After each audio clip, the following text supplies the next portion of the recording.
It's here, it's finally here, and it's already been out for about a year. Antonblast has been a game I've been looking forward to ever since the Kickstarter demo came out back in 2022. I've been following the development of Antonblast through thick and thin, just seeing what new little things that the team was cooking up for the game. Now, obviously, you probably already know at this point that Antonblast as a game is very closely inspired by that of Wario Land, mainly being Wario Land 4. The other game to also be inspired by this game is, well, of course, Peter Tower, and which most of you may be familiar with the fact that I made a 3-hour-long video where I just do an autistic info dump for a 2D platformer. So now we're doing it again. I'm expecting good things from Antonblast, so let's see how good it truly is. And before we get into this video, I just want to quickly announce that, well, would you look at that, we hit 20k subs, baby. So, massive thank you to every single one of you who genuinely think that my content is good. Probably not. Maybe if you're new here and you like the stuff you're watching, then feel free to hit subscribe. It's completely free, helps me out, and makes me feel happy, so go ahead and do it. Feel free to drop by and say hi in my community Discord server, Atrocity's Dustbin.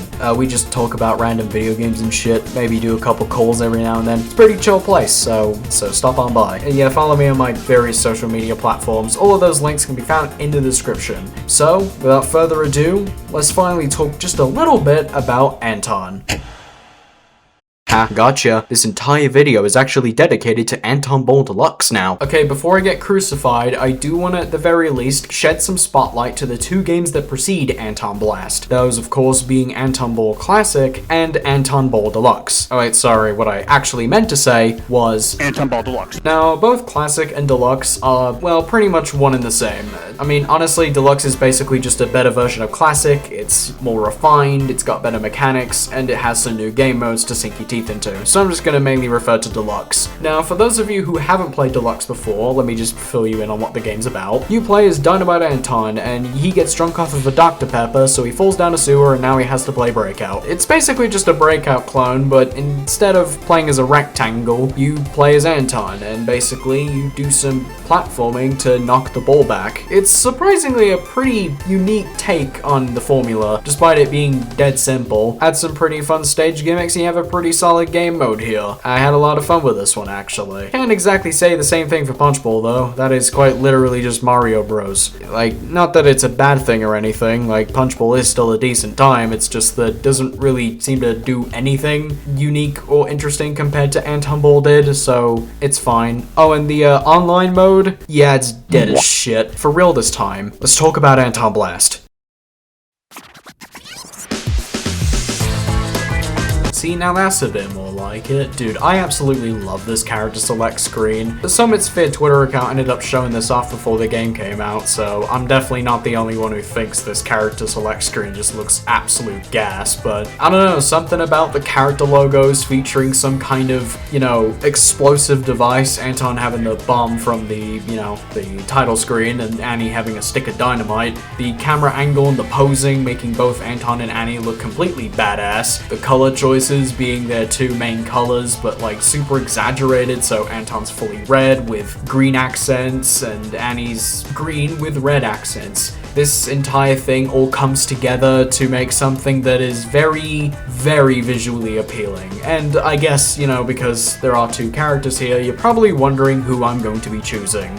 Well, I guess because the game is in fact called Antonblast, it would make absolute perfect sense for me to choose Dynamite Anton. Fuck you, I'm going, Annie. So there is a story to Antonblast, and in this story in particular, Satan, who is absolutely caked the fuck up in this game. Jesus Christ, these developers knew what they were doing. Anyway, Satan wants to be the reddest, only to find out from his own talking mirror that there is someone redder than he. That someone, of course, being Dynamite Anton. So in a fit of red raging jealousy, Satan decides to send his army of moles to find out what Anton loves the most and take it from him. That, of course, being Anton's seemingly endless supply of alcoholic drinks, which will, of course, lure Anton down to hell so he can siphon that delightfully rosy tone of his, the reddest being on and/or in the planet. And then someone gets shot off screen. And to the surprise of absolutely nobody, the Antonblast animated intro is an absolute joy to watch, as well as listen to. I love everything about it, the facial expressions to, hell, even the voice acting. You've probably already known this at this point, but yes, Satan is in fact voiced by Gianni Matrigrano, who you probably also recognize as Gabriel from Ultra Kill. Both Anton and Annie are also voiced by both Tony Grayson and Jenna Kathleen respectively, and both of those two do such an incredible job as both Anton and Annie. I also think Antonblast's art style is, like, honestly, one of my personal favorite. I love how everything just feels so, like, abstract and jagged. I love the color choices. It genuinely just, it's pure eye candy. Absolute pure eye candy, and is one of my favorite art styles in any video game ever. Oh, and if you're wondering who exactly did a lot of the animations as well as the character art for the game, all of that can be mainly credited to Patrick Astroilius. Also, shout out to this mole who died after he fell off the shelf. You will forever be missed. Welcome to Boiler City, ladies and gentlemen, the first of 12 levels that can be played and found within Antonblast. Now, obviously, this opening segment is more or less just a pretty basic tutorial area where you can just play around with the new moveset that you have available for you. I'm gonna go over the moves that make Antonblast, you know, make it what it is. The first move, of course, being the clutch. Now, the clutch itself is basically just a shoulder bash, you know, from Wario Land. So, it basically works the exact same. You run into enemies, you beat the shit out of them, and then they fly back and explode, which I will admit, doing that to every enemy in this game is really, really fun. But where it gets interesting is, well, this thing in the bottom right hand corner of your screen, because yes, this is in fact a boost gauge, meaning that you can continuously rhythmically press the clutch button and keep on boosting for as long as you want. In case, for whatever reason, this has not rung any bells in your head, this is the exact same gimmick that is used in Crash Team Racing, where it pretty much works the exact same, so everything I'll say for this can just be applied to this. So the way it works is whenever you press the clutch button, this little bar will slowly start rising up. You want to hit the clutch button again when it's in the red area. Once it's there, you'll just start a boost chain. And you can keep this going indefinitely, like I mentioned earlier, and you can go much faster than you normally would when you're not clutching. So you want to be using this a lot when you play this game. You also have access to a hammer vault. This move basically allows Anton or Annie to hit the floor and jump up super high and become a big old spinning ball of death. Any enemy that walks into it obviously dies, and you also get a little bit of bounce off of it. And then it probably doesn't take you too long to realize, especially if you're watching the gameplay right now, that you can actually chain these moves together to get some pretty decent distance. And honestly, you may not be seeing it not much right now, but in later levels, you'll start to see more of Anton's moveset come more to fruition, and is genuinely super satisfying to pull stuff off like this. So now it's time to talk the actual levels of Antonblast. First up, we have Boiler City, the very first level of the game, and obviously one of the easier ones on the list. Boiler City in particular is very similar to a Green Hill Zone type level, where basically you can just play around with Anton's moveset and try to get to grips with it. Though it isn't very long until the game decides to throw what it's got up its sleeves at us, quite literally in the very next room. That of course being these little things. Basically, whenever you interact with these by holding up and pressing the jump button, you will travel your way into the background, and another one will send you straight back to the foreground. This is exactly the same gimmick that is used in Wario Land for the Virtual Boy, because yes, Wario Land indeed had a game on that system that almost nobody played. And it's basically the exact same gimmick. The only difference is that both Anton and Annie both have cool little poses that they do whenever they jump between the foreground and background. Just wanted to point out as well that Annie does a Sonic Adventure pose, which Pizza Tower could have done, but they never did it, so score one for Antonblast. You can also turn Anton or Annie into a ball. This, once again, is a mechanic that has been seen in the Wario Land games and works the exact same. Basically, you get to a steep slope, hold down, and you'll turn into a ball, allowing Anton and Annie to knock out these bowling pins to fit under some tight gaps and find some secrets, such as this one. I hope you kids like the color red because that's all you're going to be seeing for these rooms. So throughout the entire set of levels in this game, there are some rooms that I don't really know what they're called, but I'm just going to call them Virtual Boy rooms for now until they have an official name. But basically the whole point is that these just offer a small little bite-sized platforming challenge and completely change the music to an 8-bit rendition. Everything is red. That is mainly to replicate the visual style seen on the Virtual Boy, or as I personally like to call it, I Vomit. You've probably noticed by now that we've traversed our way down into the Boiler City sewers at this point, which I guess is the perfect segue into talking about this game's main collectible, the spirits. Now, these basically function similar to Keyser from Wario Land 4, but also, narratively speaking, they actually are basically the equivalent to the crystals from the Crash Bandicoot games. I'm not gonna say why they are narratively important, but I'll talk more about that when we actually get to the endgame. Basically, these spirits are literally on the pathway. You can basically never miss these things. It's almost impossible to avoid them. All of the spirits in the game have a pretty fun, unique design and resemble a certain someone from the Anton universe. I'd assume that this spirit in particular, based on its design, is supposed to obviously resemble that of Dynamite Anton himself, having a lot of red and big bushy eyebrows and just so happens to be able to fly and use its eyebrows as its wings. I don't know whether to find that impressive or relatively disgusting, so I'm just gonna go ahead and hop in the concrete cannon and become Beavis from Beavis and Butthead. You absolutely demolish this building, fuck this guy in particular, and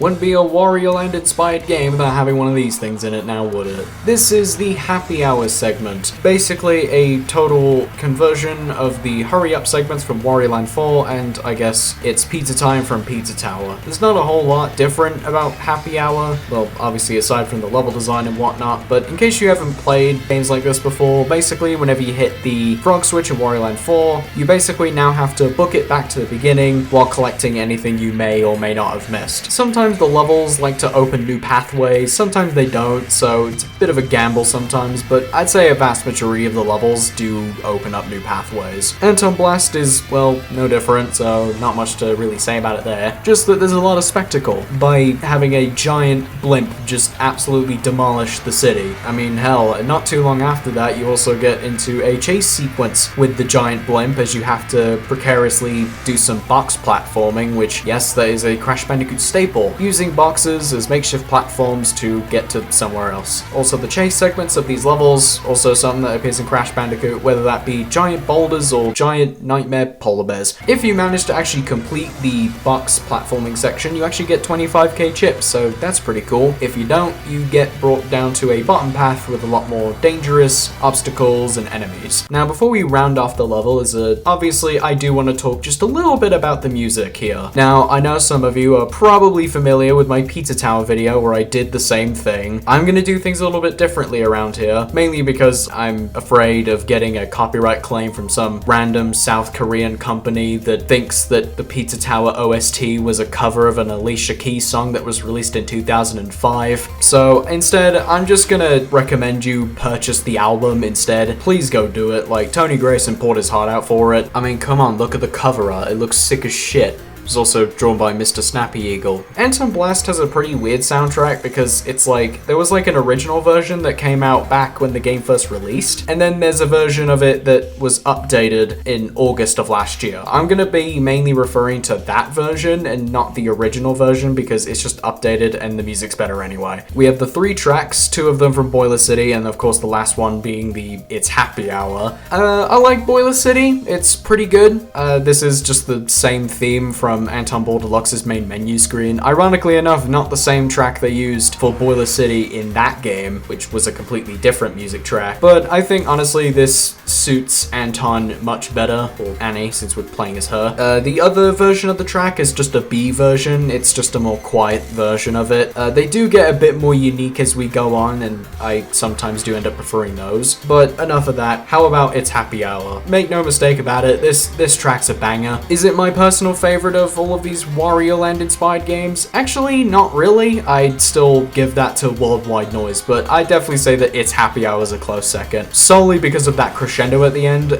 God, that hits. Oh, and just by the off chance you haven't watched any of one of these Wario Land-esque videos before, I'm gonna be ranking all the levels on a tier list. Don't ask me why I'm doing it, I'm just doing it because I think it's kind of fun. As for Boiler City, however, I would honestly say this is a pretty decently strong opener level, in my opinion. It's pretty fun to run through, though in my personal opinion, this level in particular doesn't really showcase what Antonblast as a game has to offer in terms of its, well, gameplay. It's definitely a very solid opener level, in my opinion. It's got some cool spectacle. It's a really solid level, I'd say. So I'm gonna go ahead and give Boiler City a solid A tier. So now that you're done with the first level of the game, it's time to meet the owner of the casino, and oh my lord, what has happened to you, my good sir? You either look like a long-lost Simpsons character, or somehow, some way, your two livers both grew legs and ran out your body.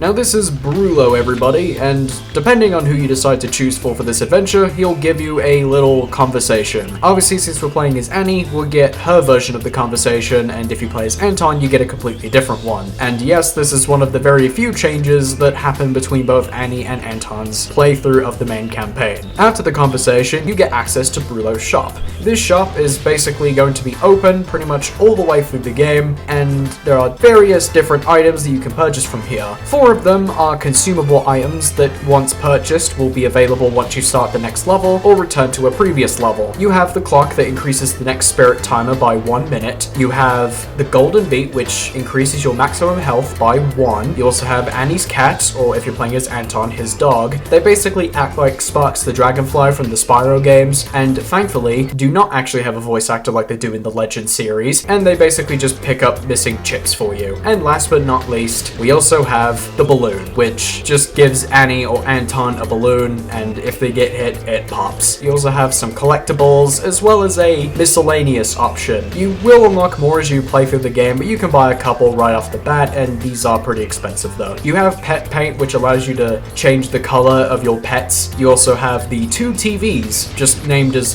funny. Basically, what these do is they just display random various images. Most of these are probably just inside jokes. Some of them are just real-life pictures, like this one of Tony Grayson that just looks like he recently passed away. And also the flag of Brazil. I know at least one person who's very happy about this right about now. You can also purchase some screen filters from Brulo, mainly the Virtual Visor and the Game Brick. The Virtual Visor is supposed to be the Virtual Boy filter that you saw earlier in Boiler City, and yes, just by looking at it, it probably makes you want to vomit. The Game Brick is supposed to be the Game Boy, and it just looks like a Game Boy without the green filter that system had. You can also wear a cowboy hat and shutter shades. And yes, in case you for some reason don't have eyes, the whole joke is that the camera wears it, not Anton or Annie. It's not even worth putting on because it just obstructs your view, but hey, at least it's kinda funny. We're gonna skip ahead a little bit and talk about this fella. You may have recognized this guy because this is the same guy we absolutely demolished in Boiler City. This is Danton, and subsequently if you enter the room right beside him, you can find his wife, Nina. Now, Danton and Nina are supposed to be the anti-Anton and anti-Annie. Now, in order to understand Danton and Nina, we need to talk about Anton and Annie. Now, the Dynamite Duo in particular are supposed to both represent the 2 main inspirations for Antonblast, Anton being the Wario and Annie being the Crash Bandicoot. So, let's talk about Anton first. Now, Anton, and subsequently Danton, both had pretty big redesigns going from Deluxe to Antonblast.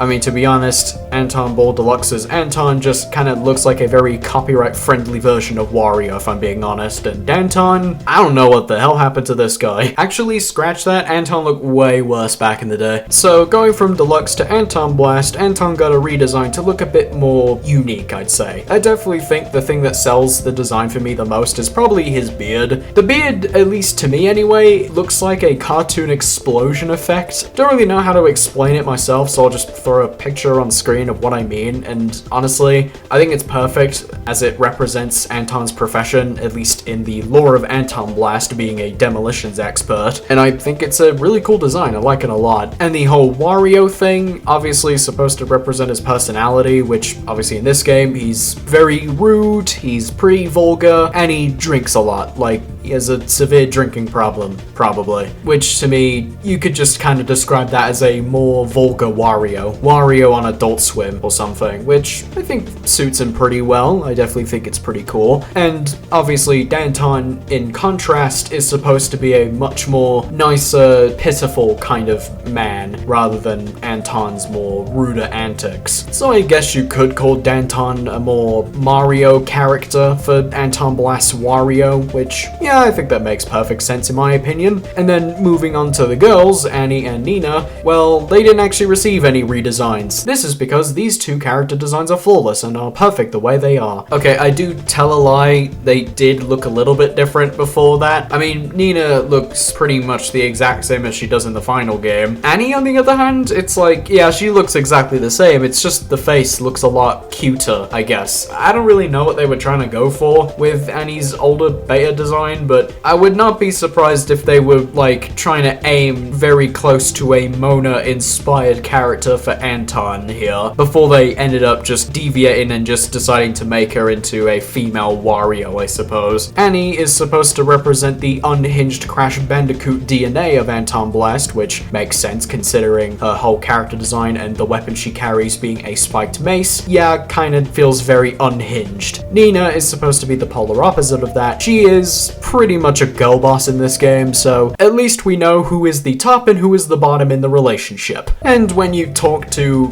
Nina, she'll scold you about maiming her husband, and yes, there is a stat in the game that lets you know how many times you've done it. Oh, and an update to the game that happened a while ago, Anton will actually now interact with you after you've beaten levels. Though for some reason he doesn't have any unique dialogue whenever you're playing as Annie, so he just kinda calls you a little red menace, which I must admit is kind of offensive considering I'm literally standing right in front of you and she is totally green. So for the entire rest of the game, I'm gonna call you Dick Nose. I don't care, I'll see you after I finish talking about the second level.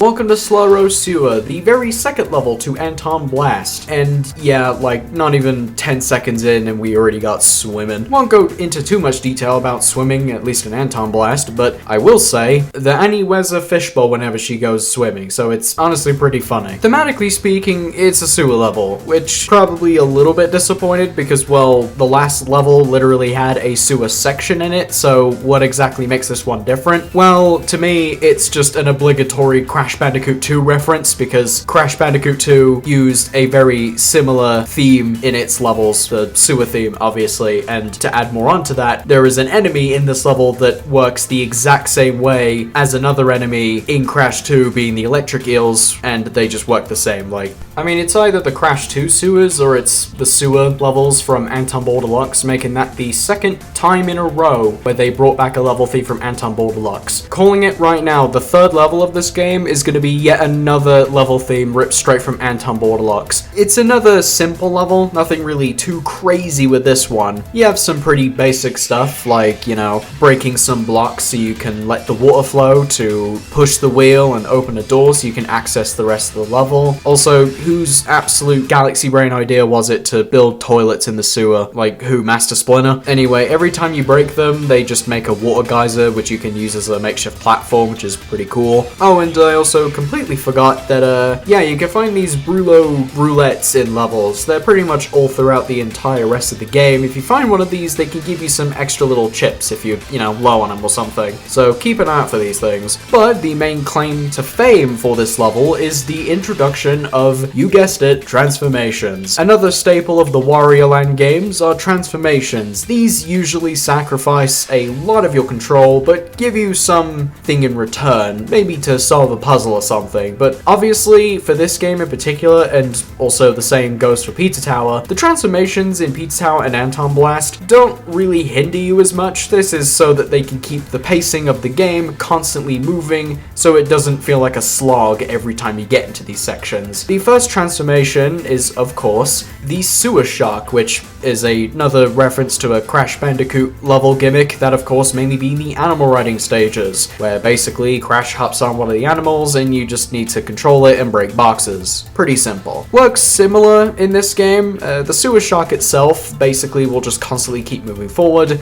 You have a very few amount of buttons that you can use, so it's a very simple and easy to get to grips with if you're not really familiar with this kind of stuff. Simply just press the clutch button to, well, thrust forward, and every time it thrusts forward it makes a really weird sound, and it's, I don't know, it's kind of quickly becoming a bit of a vocal stim for me. You can also ride up waterfalls with this thing as well to make it to higher platforms. Every time you make it to the end of the section, just like a Crash Bandicoot level, they buck you off. And I will give Antonblast this though, at least Anton and Annie don't look at the camera to give us the fuck me eyebrows like Crash does, so that's an improvement, I guess. Also, just wanted to point out that at the end of one of these sections, it bucks you off and then you launch straight into Dick Nose over here and he just gets burned alive. Mate, shout out to the sewer shark, he knows what's up. Also, I kind of want to also talk a little bit about some of the rooms in this level. There are two in particular that really stood out to me when I played the game. The first one being this one. The music just kind of dies down here. I don't even know what it's supposed to be. Like, my guess is that it's supposed to be a reference to Anton Ball Deluxe in some way. I don't know. And then there's also this room, which seems a little bit odd. This is the room where you need to hit the green club detonator, and basically when you do, this rocket in the middle of the sewer, don't ask why there's a giant rocket silo in the middle of a sewer, just activates and opens a path for you. Now, this room in particular is actually supposed to be a reference to Half-Life, of all games, because actually if you pay attention to every room that you enter in, it actually comes up with a little name for each room. Honestly, I didn't really pay too much attention to these, so you'll probably only hear me talk about this like maybe once or twice, but yes, the room name for this area specifically is Blast Pit, which is the exact same name of the Half-Life level, where you have that giant Zen tentacle monster, and then it horribly desyncs this random scientist. May he rest in peace. I think it's even funnier that this specific room in this game literally ends the same way that Blast Pit ends in the original Half-Life. Like, it literally is just a one-to-one recreation of that little section from Half-Life. The only difference is that in Antonblast, you don't get the best weapon in the entire game. So, yeah, this game fucking sucks. The escape sequence is actually pretty cool as well, with, you know, after you hit the spirit timer, you actually turn on the boiler back here, and everything gets set alight, and it's like everything's burning up, and it's all silhouette from this point until, well, here, anyway. You even get a pretty cool sequence with the sewer shark as well, which is pretty fun, actually.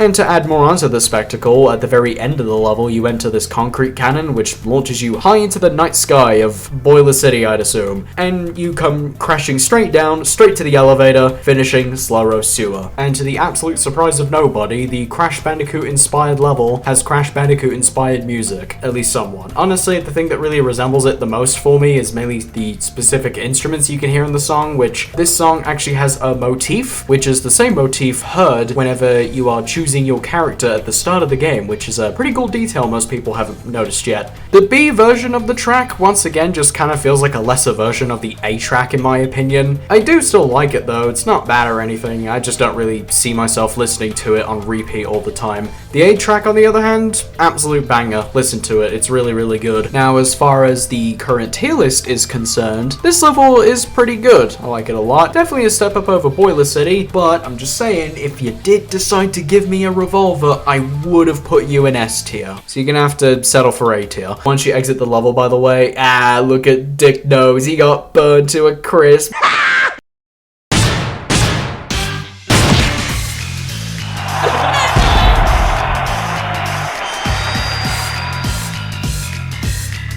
Yeah, that's right, not even 3 levels in, we already got ourselves a bit of a boss fight going. This is Brawlbuster, the first of 4 members of the Bucket Brigade, or more commonly known as the Bossbusters. And yes, in terms of overall design, each of these members are basically just beefier versions of the smaller mole enemies you've been dealing with. Kinda similar to the Rhinox, actually, from Spyro 3. Oh yeah, by the way, do you wanna know what the small moles in this game are called? Ballbusters.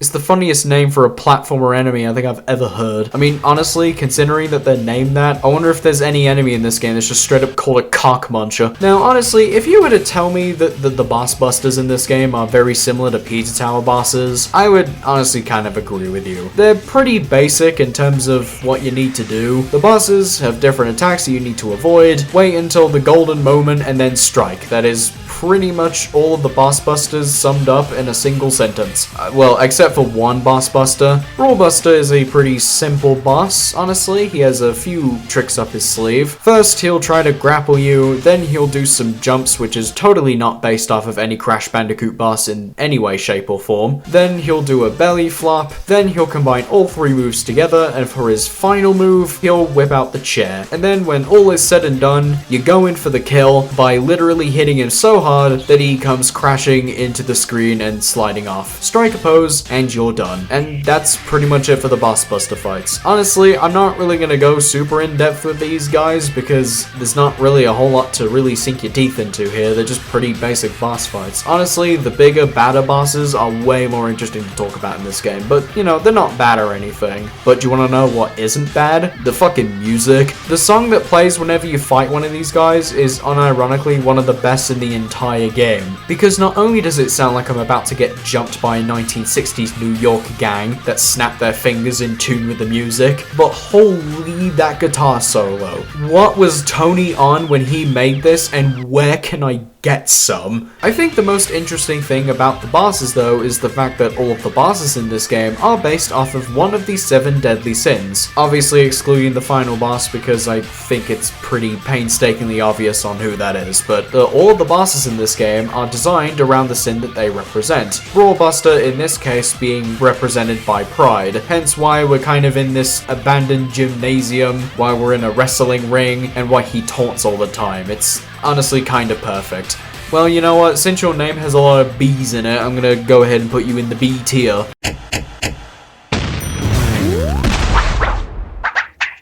Welcome to Cinnamon Springs, the 3rd level of Antonblast, and the 3rd level that uses a level theme straight from Anton Deluxe. Now this level in particular is kind of where things get a little bit more interesting, as I feel like the difficulty actually starts ramping up a little bit. Mainly in this opening area here with a lot of lava that you can't touch and these big old totems that fall on you if you stand there too long. So it feels like the level is actively encouraging you to actually start moving a lot quicker here, which obviously, like I said earlier, can lead to some really satisfying things you can do in this game. Not to say that the previous 2 levels don't have this, they definitely do, but I feel like it's with Cinnamon Springs where it feels like the developers are now trying to actively encourage you to do it. Cinnamon Springs in particular seems to be a bit of a tourist attraction, at least in the Anton universe. It's an entire hot spring that feels like it's entirely made up of cinnamon, and I better hope it actually tastes like a cinnamon bun, or else this entire area is just straight up false advertising. There's a lot of these rooms that you can find that have these, what I'd assume to be landmarks of the area. In typical Antonblast fashion, you blaze through these and absolutely destroy all of them. Though one thing I will say about the game in particular is the fact that, well, there used to be these micro demons that would kinda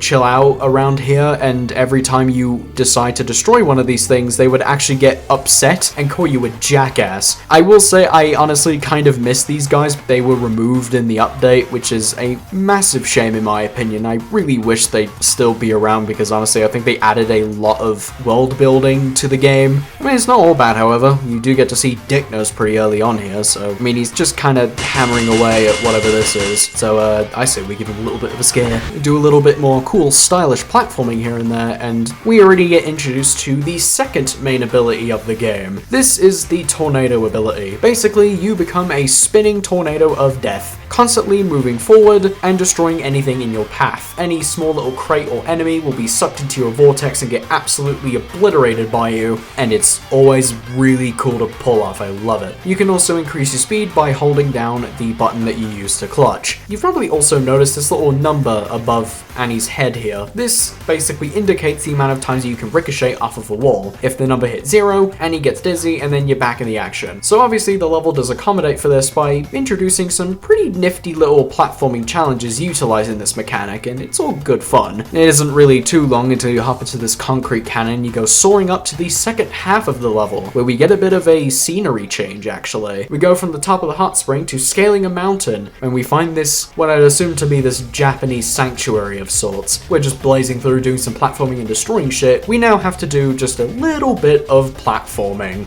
These platforms that move in and out, and spinning platforms. I mean, hell, one of the rooms in this area of the game is literally called Slippery Climb. The exact same name of the level from the hardest level in the first Crash Bandicoot. Well, joke's on them though, because I played Crash 1 so many times I can get Slippery Climb pretty much my first attempt. I mean, if you really wanted people to piss themselves, you probably should have just called it Cold Hard Crash Death Route at that point, but sure. You also have these weird totem heads as well that spit out balls of whatever that's made of, and to be quite frank, I don't think I want to know what it's made of. These balls of whatever that's supposed to be act as like makeshift platforms, and like the tornado earlier, they do have some little platforming challenges based around this feature. Now, as for the escape sequence goes, there's not a whole lot I can really say about it. They basically just utilize more of the tornado, but right before you hit the timer, you basically just swing off of these poles and just break through the windows of this big old house. I would absolutely hate to be the guy living in this house, by the way. Now, for the music, I actually like Cinnamon Springs quite a lot here. I think it's probably one of my personal favorites. The A track in particular goes for a very traditional Japanese-inspired song, which probably does explain why the second scenery of this level turns into this Japanese sanctuary and stuff. And to the surprise of absolutely nobody, the song also combines itself a little bit with some Crash Bandicoot instruments, making a really, really good song here. But honestly, this is kind of the point where I feel like the B tracks actually start getting really good now. Not to say that the last two were bad, it was just they were kind of because they just felt like lesser versions of the normal ones, but the B track actually feels like a proper remix. Like, if this was a Sonic the Hedgehog level, I could definitely see this version being the Act 2 song. Now, as far as the tier list is concerned, honestly, I think I've said my piece. This is the first S tier of the game, without a shadow of a doubt, so congratulations, Cinnamon Springs. You're the first, but certainly not the last S tier level in the game. And once you finish with the level, you can find Dicknose in a full body cast doing his best TF2 Pyro impression. I also like that Nina is the only person that signed his cast.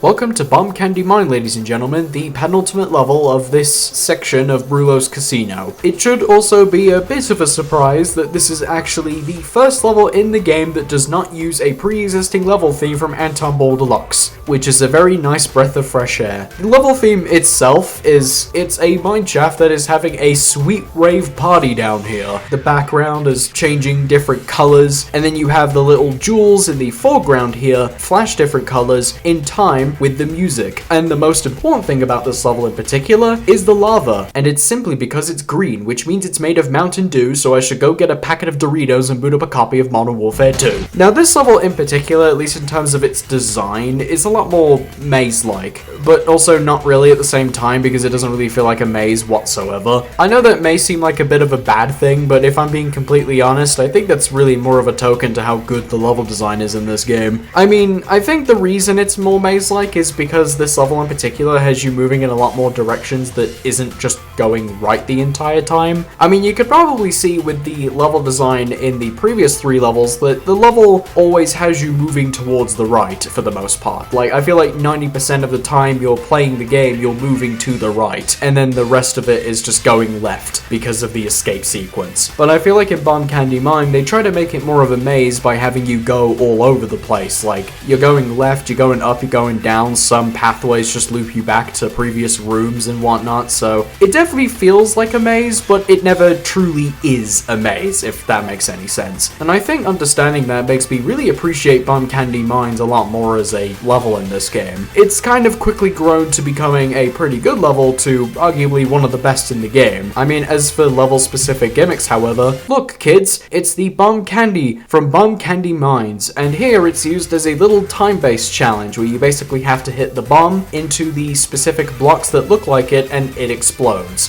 The bomb is on a bit of a fuse timer, so it'll explode after a couple of seconds, so you need to basically just knock it into the blocks as fast as you can. The bomb can also be used to blow up these stalagmites, which also flash different colors in time with the music, and they can be used as little platforms you can get across the Mountain Dew here. You also have Antonblast's version of the on and off switches from Mario, and of course, we also have the giant 8-ball whore. Oh, and here's Dick Nose, by the way. He's holding onto this stalagmite for some reason. I'm not gonna lie, I feel like you literally walked yourself into that one, buddy. That one isn't my fault. And I guess considering that this place is in fact called Bomb Candy Mines, it would make a lot of sense if there was yet another transformation here. Introducing the Bomb transformation. This ability basically just allows Anton or Annie to become a bomb. The Bomb transformation in particular is a bit different because it actually has a health bar, so you actually do have to be a little bit careful when it comes to platforming. Pressing the jump button will make you do a little bounce, and then pressing the clutch button will make you do a dash. And so a lot of the level design here obviously accommodates for that, so you get to do some pretty cool platforming. But I think my favorite thing about this ability is the way it actually interacts with slopes, because if you actually bounce off of a slope, you actually get a bit more distance, which can make for some really cool platforming sections. It's really satisfying to chain all these moves together and get through a little tight platforming segment with this thing. It's honestly really cool. I also really like the escape sequence because now the entire mine is filling up with Mountain Dew, and we don't like Mountain Dew because we gotta haul ass and get out of here, because who the fuck actually drinks Mountain Dew in the big 2026? Now for the music of Bomb Candy Mine in particular, I really like this one. I think this is arguably one of the best music tracks in the game.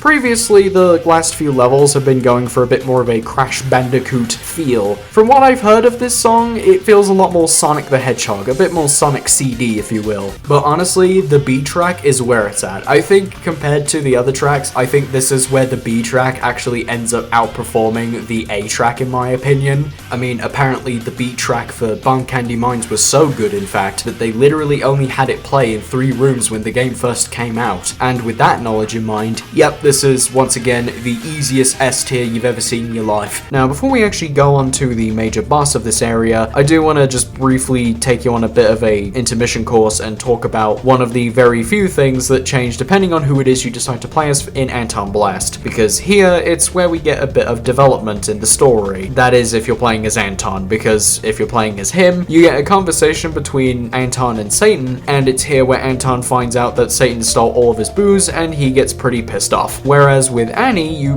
basically just have the most awkward conversation of all time, and the simple question of asking where the TV is, Satan just gets agitated and just pisses off. This is the greatest character of all time. And I guess on the topic of talking about characters in the Dark Void, I guess I can also go ahead and just briefly mention that every time you enter a level in this game, Satan will chime in to give you a bit of a snarky comment, and as you actually progress through the game, he actually starts to get a lot less snarky and starts to get a bit more agitated that you're actually making progress. Though my personal favorite quote from Satan in this game, the one where he talks about that Summit Sphere is apparently making Anton to insanity, which means we're probably going to get a scene where Anton decides to get a little bit freaky with Satan. And yes, in case you haven't figured it out yet, this is very similar to Crash Bandicoot 3, where the bosses would actually talk to you whenever you played the game. Like, for instance, Dingodile, who has the most basic second grade insults. Like, honestly, Dingodile, if it's all the same, you were probably better off calling me a wanker, or better yet, a cunt. Alright, it's time to talk about the bosses. This is Ghoul, ladies and gentlemen, and yes, he does in fact look like a Rayman character. Ghoul is the very first boss of the game, and I absolutely love this design. I think he honestly looks like one of the coolest characters in the game, so it's very nice that he's one of the first bosses. Now, this boss in particular is supposed to represent the sin of lust. This is mainly in part due to the fact that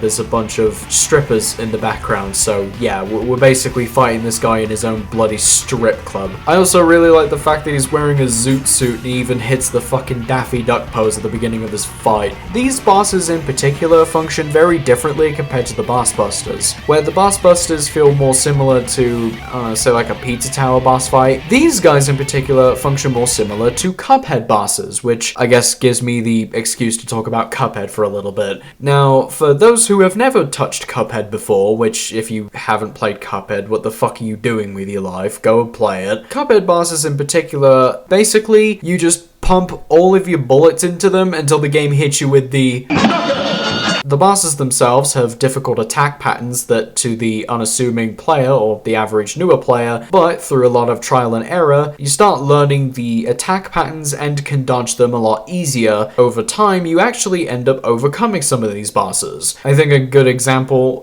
for myself was Grim Matchstick. Like, let's be honest, when the game first came out, we all hated Grim Matchstick. He was arguably one of the biggest hurdles in terms of difficulty in this game. I distinctly remember when I was trying to beat the game myself, I was stuck on this boss for probably the majority of my time, which is funny because I vaguely remember that the expert version of this fight is significantly easier for some reason. Now, going back over to Antonblast, pretty much it functions exactly the same. They have difficult attack patterns that to the average newer player, they're definitely going to struggle a lot with. But honestly, I think in terms of overall difficulty, I'd say Antonblast is a little bit easier. I mean, other than that though, the boss is pretty fun though. He has some pretty cool attacks, like for his neutral special, he wields a gun, and it's the exact same gun that I was supposed to find in Slowroast Sewer, so this bitch fucking stole it. And apparently, this dude also likes to play Balatro, but I think he's pretty bad at it because he literally whips out a full house and I don't see a single Baron, Mime, or Blueprint anywhere. So after you beat him senseless, you're on to phase 2, where you go inside of Ghoul and fight his heart. His heart is actually called Heartburn. This phase in particular, though, is probably just really fucking easy. It's like literally it goes down in seconds. I mean, there's literally a section where you actually take the gun and literally blast his entire head to pieces. Now, as for the music for Ghoul, this one is another incredibly strong one. I don't have a lot to say about it. It's kind of going for a bit of a jazz and rock kind of feel. Like, you got electric guitars, you got saxophones. It genuinely is really, really good stuff. It's just that if I can spoil just a little bit of the future, I'm gonna say this, but I honestly kind of feel like the future bosses have even better tracks than this one. Not saying that this one for Ghoul is bad or anything, it's really, really good. It's just that it almost feels like that Tony Grayson just keeps outdoing himself all the time. Now, as for the tier list, if I'm being honest, I find this boss fight to be a little too short for my taste. I don't know, I feel like this boss maybe could have at least had an extra phase to maybe just make it a little bit longer, but I'm fine with the 2 phases and I totally understand why it was probably done, you know, because of difficulty. So I think with that in mind, I think I'm gonna go ahead and give Ghoul a very respectable and understandable A tier. Welcome to the Big Bath. Now, I'm just gonna go ahead and rip the band-aid straight off. This is Antonblast's version of Don't Make a Sound from Pizza Tower. You know that one Pizza Tower level where it was just Five Nights at Freddy's? Yeah, this is basically their version of that. This time, it's actually related to another viral internet horror thing, this time being based off of the Backrooms, or more so, the Pool Rooms. I'm sure most of you have heard the Backrooms by now at this point. I mean, like, it's getting a whole movie made about it now. I think it's coming out actually later this year. And I would also say that this level is also just a little bit inspired by stuff like House of Leaves and MyHouse.wad, which if you haven't read House of Leaves before, good luck. Now, with that in mind, you'd probably think that this would actually quickly turn out to be one of my favorite levels in the game. Well, to answer that question, it's a bit of a yes and no kind of answer. So let's start with the yes. I do think this level is one of the best in the game, purely from a spectacle standpoint. The level itself will kind of shift its level design around whenever you go into different areas. Like, literally, one of the first things that happens in the beginning room of this level is you go down this ladder, hit the green detonator, and then when you go back to the ladder is now gone, making you go down here. Or like this area a little bit later in the level where you go into the changing room and there's nothing in here, so you go back to the door, but now the door's gone, and then you go back and would you look at that progression.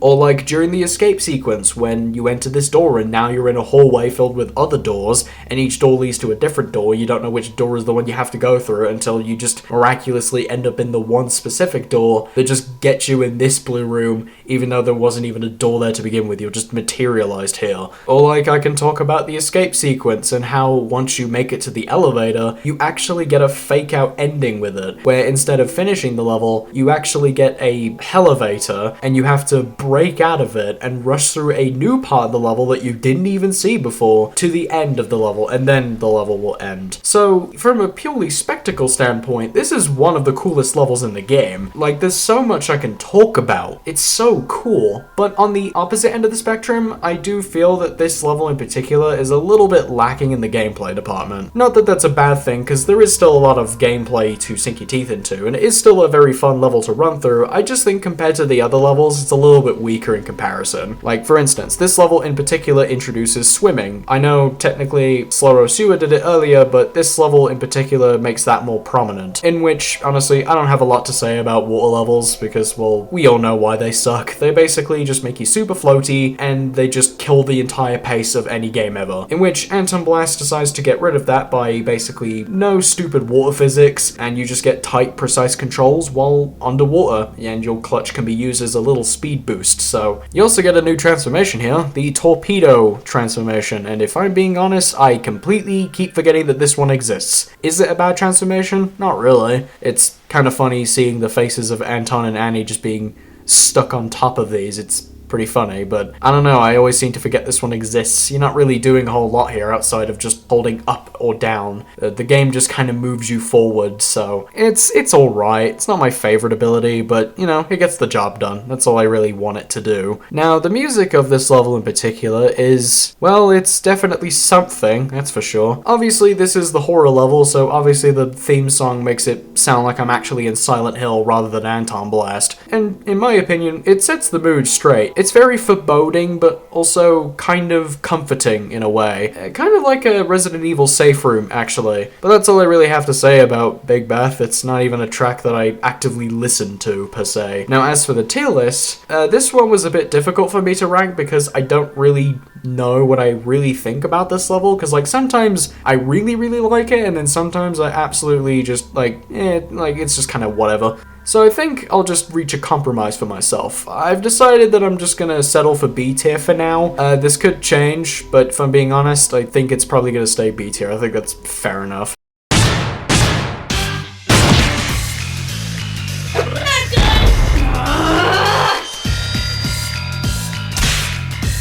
Well, it's that time of the day again. Time to talk about the second member of the Busters. That, of course, being Tallbuster. Tallbuster, in particular, is honestly a bit of a pushover. His whole gimmick is that he will go from the foreground into the background, and he will just do nothing but spam bombs. So if you really think about it, it's basically like fighting the average Demo Man main in Team Fortress 2, which definitely may sound pretty intimidating, especially for when he does that one attack where he goes to either the foreground and background and just lobs a bunch of bombs coming your way. But once you quickly learn that you can literally just jump out of the way, once you figure that out, this boss ends up being piss easy. And then there's also the final hit. Basically just have good positioning and good timing, and so yeah, like I said, this boss fight is a total pushover. Oh yeah, you were probably also wondering what sin Tallbuster's supposed to represent. Tallbuster represents the sin of sloth. This is because at the very start of the fight, you can get him to fall asleep if you don't attack it for a couple of seconds, which, by the way, does actually net you an achievement. Yeah, I don't have a lot to say about Tallbuster. He's probably the weakest boss in the game, so I'm just gonna go ahead and throw him in the C tier.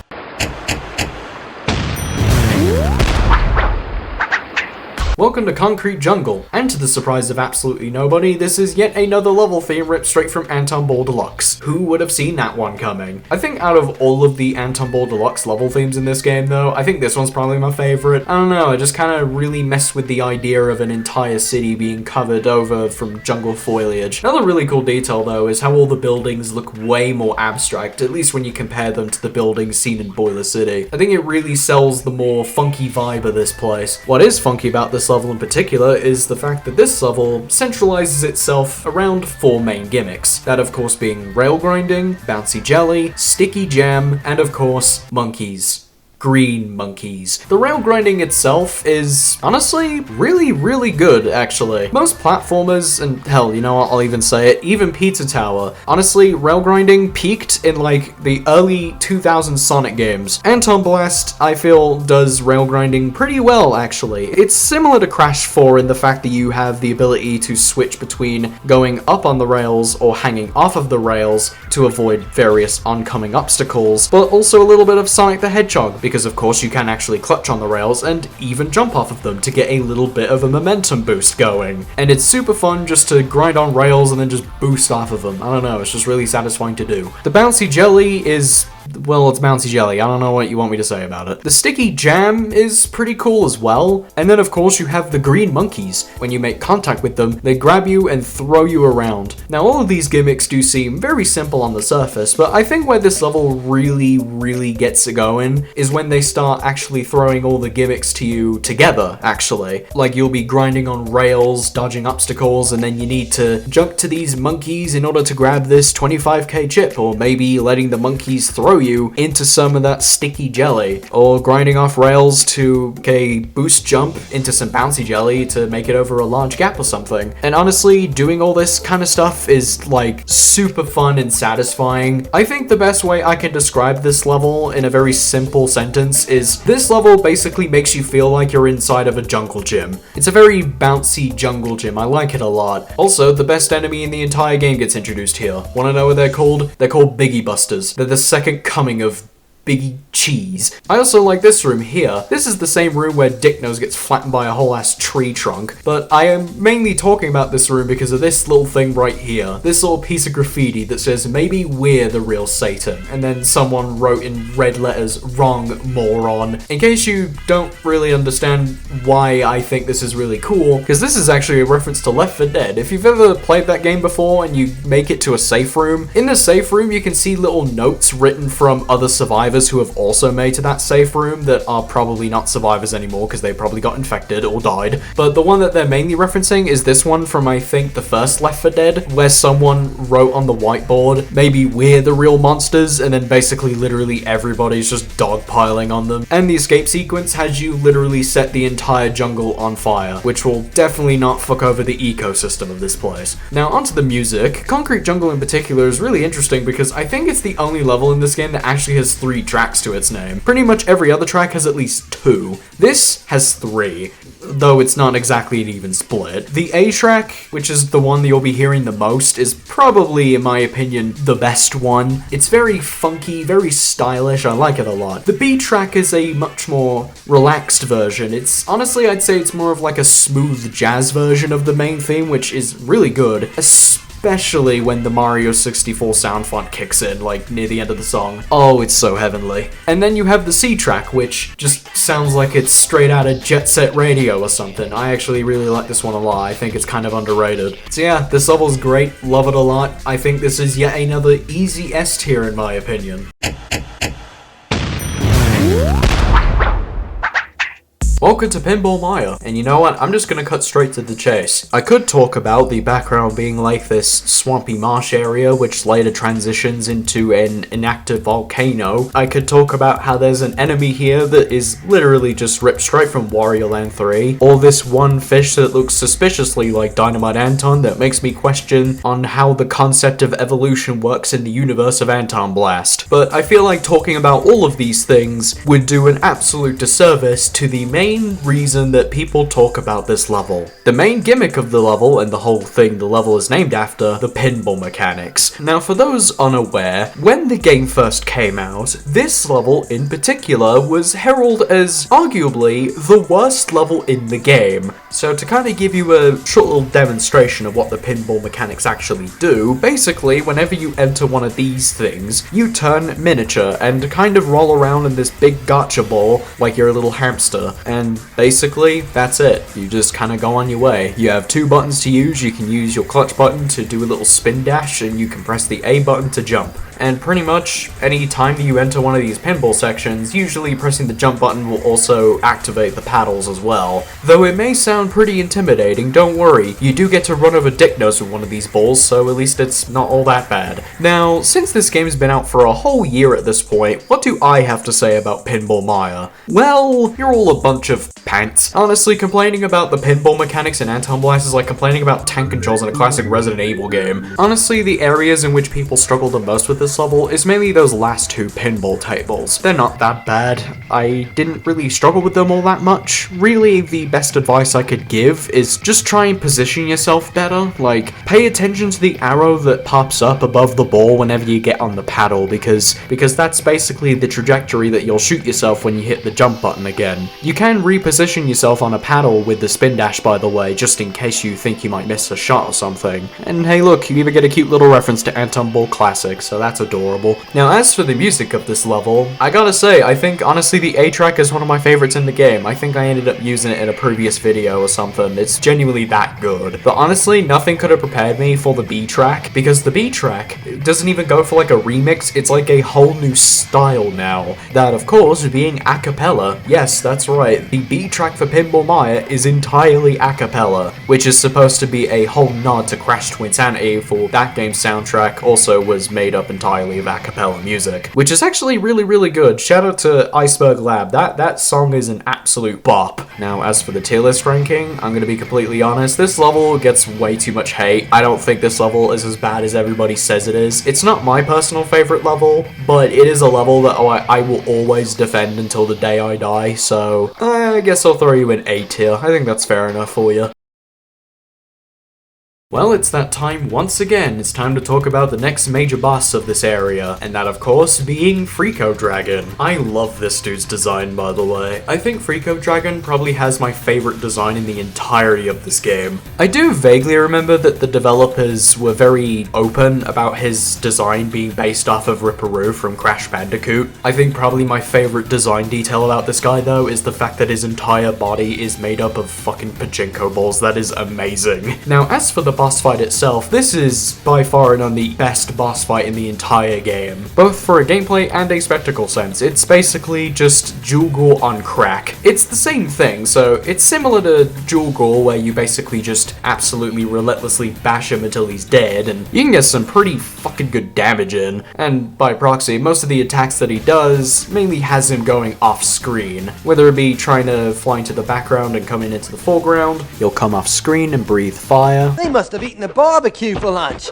Destroying some of the piano tiles so you actually have to carefully platform before you actually decide to hit the guy. And yes, they are piano tiles, and yes, they do make sound whenever you step on them. It's honestly really fucking funny. So after you beat the shit out of him, a bunch of pachinko balls come out the machine and destroy the platform as you fall down, and it's on to phase 2. Phase 2 is way different compared to Ghoul, because in Ghoul's phase, it was more of the same, really. It's actually more of a little reaction challenge, where you're basically constantly bouncing off of his body, and you have to avoid the little fireballs that he shoots at you. So it's really all about, like, good positioning and quick reaction timing. I actually quite like this phase a lot. And then the final phase is absolutely baller, because now we're playing Super Mario fucking Galaxy, as we constantly walking on this dude's body and finding little cracks in his body and breaking the pachinko balls one by one. Honestly, I feel like this phase of the fight kind of reminds me a little bit of Fractale from Super Paper Mario. He also ends up shooting out a couple more flames, similar to Bowser from Mario World, and they kind of linger on for a little bit, so you just kind of need to be a little patient here. And once you're done, you hitch a ride on his head and send him packing straight in the middle of a football field in the country of Brazil. I also really like the little detail that apparently in the Anton universe, the country of America doesn't even exist, except for the state of Florida. Oh, and by the way, Freako Dragon is supposed to represent the sin of greed. Now, the music for Freako Dragon is absolutely perfect. I think this is probably my favorite boss track in the entire game. I promise you, viewer, right here, right now, that whenever I decide to make some stupid Marvel Rivals montage parody, I'm using this song. This is going to be the main song I use for that video. So, yeah, I'm not even going to bother saying, get your ass in S tier, Freako Dragon, you earned that shit.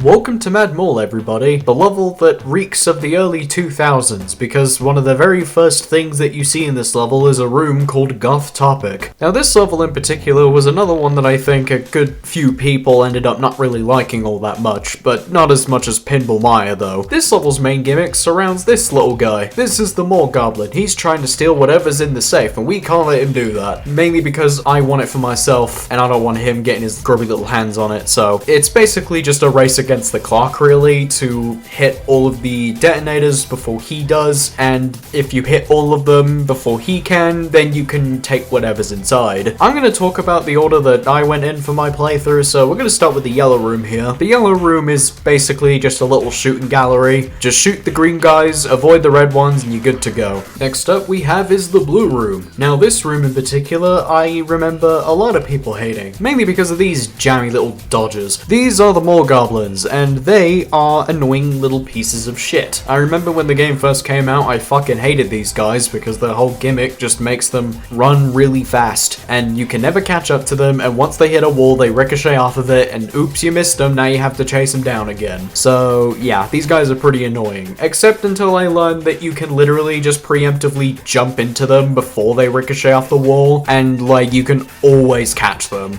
It's basically made this area no longer a room that I dread the most. Next up is the green room. Not a whole lot to talk about here, I guess. Like, I guess there's Dick Nose. He's just kind of sitting on this little rocking sewer shark, and honestly, I don't even have anything interesting to say about you anymore, just piss off. I also like that the green area caps off with you going into a pole pit, so I guess I get to call this FNAF Into the Pit if it was good. And then there's the red room. I like the red room a lot. It's honestly kind of fun to speed run through a little bit, mainly because of that opening area. They just kind of give you a bunch of these blocks that you can slingshot yourself through. I mean, you could do that, or you could just pull an Asgore and just use a car and ram through everything. There were no deer harmed in the making of this portion of the video.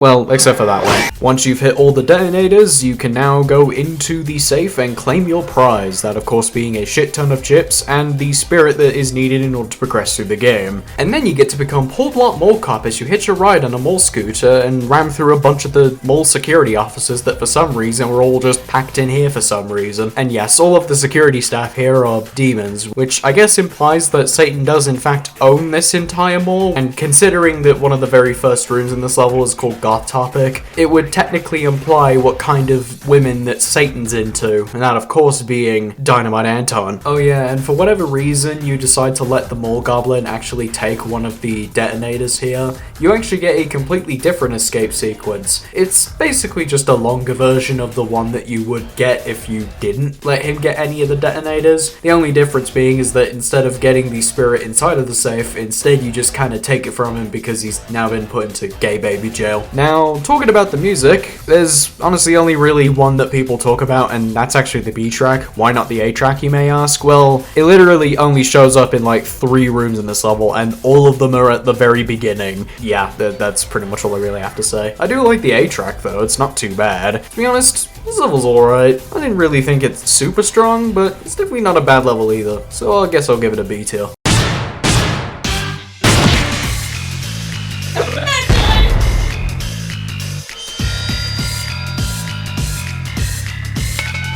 Time to talk about the next of the boss busters, this time being Maulbuster, and I'm going to be completely honest with you, this is easily the weakest of the bosses in this entire game. Oh yeah, before I forget, Maulbuster is supposed to represent the sin of envy, which I guess is because Maulbuster is, well, you know, small. I don't really know what else it could be outside of that, so I'm just going to go with that theory for now. She'll try to hit you with the rocket fist, then she'll start spamming missiles, and then her final phase just exposes the fact that she is a filthy Moon Knight main and uses Moon Knight's signature ability, Random Bullshit Go, doing all of this while she just sits comfortably in the background, which reminds me too much of Pyrobit from Kirby Triple Deluxe to even care. Now, is the boss fight actually bad per se? Not really. I do kind of like the second phase. I think that's probably the best one out of the bunch of them. I also like this specific face that she pulls, and I also like the final attack where she just uses herself as a bullet.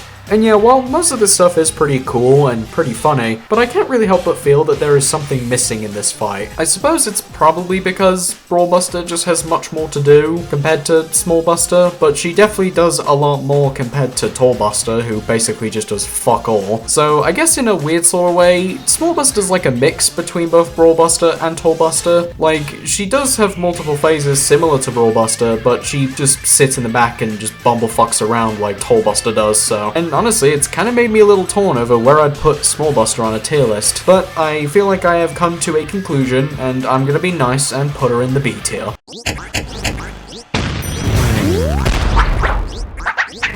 Is that a reference to Petty Hate Machine from Nine Inch Nails? Anyway, welcome to Crimson Factory, and for the final time, after about an hour and 10 minutes into this video, I can now say with certainty that this is the last time I'm going to be mentioning that this is a level theme that is ripped straight from Antonblast Deluxe. So yeah, this is the factory level from Antonblast Deluxe put into Antonblast, so you can kind of expect what to see here because it's a factory setting, meaning tons of conveyor belts and hydraulic presses. There's not really a whole lot I can exactly say on the whole conveyor belt and hydraulic press gimmick here because they basically just do everything you would expect them to, and honestly, it's a whole lot of fun. It's pretty decently challenging as well, so I definitely think this will throw much less experienced players through a loop a little bit here. Do you guys remember when I talked about Concrete Jungle earlier and I said that that one specific sticky wall gimmick would actually come back in a later level because, well, and yep, that sticky wall gimmick's back. This is the level that apparently also has that same gimmick for some reason. I really do not know why. So now let's talk about the main attraction of this level, the transformation. Yes, yet another transformation has hit Antonblast, ladies and gentlemen, this time being the jetpack. Now, my first instinct was to compare this to Crash 2 because, yes, that game also has like 2 jetpack levels in it, ironically enough those two being right at the end of the game, and I was going to compare it to that, until I ended up doing more research into this and found out that this is not actually a returning mechanic from Crash 2, but instead, it's actually coming from Crash Purple of all games. Yeah, that Crash Purple. The same game where you get to fight against Crash Bandicoot's most strongest and most deadly adversary, Ripto. Yeah, for some reason Antonblast decided to take the jetpack levels from Crash Purple and put them in the game. And funnily enough, they basically work pretty much identically to each other. So you basically just hold down the button to fly up and then release it to fall back down. So you basically just sort of need to rhythmically press it to stay level. And obviously as such, you have a lot of obstacles that you need to avoid. You also have the clutch button, which does make you blast forward with a little burst of speed and break a lot of stronger blocks that you normally couldn't break. I like these sections, they're honestly pretty challenging and a lot of fun as well. But one of my favorite things about the jetpack though, is that you get to knock dick nose off of this entire ladder here. Have a nice fall, you stupid bitch.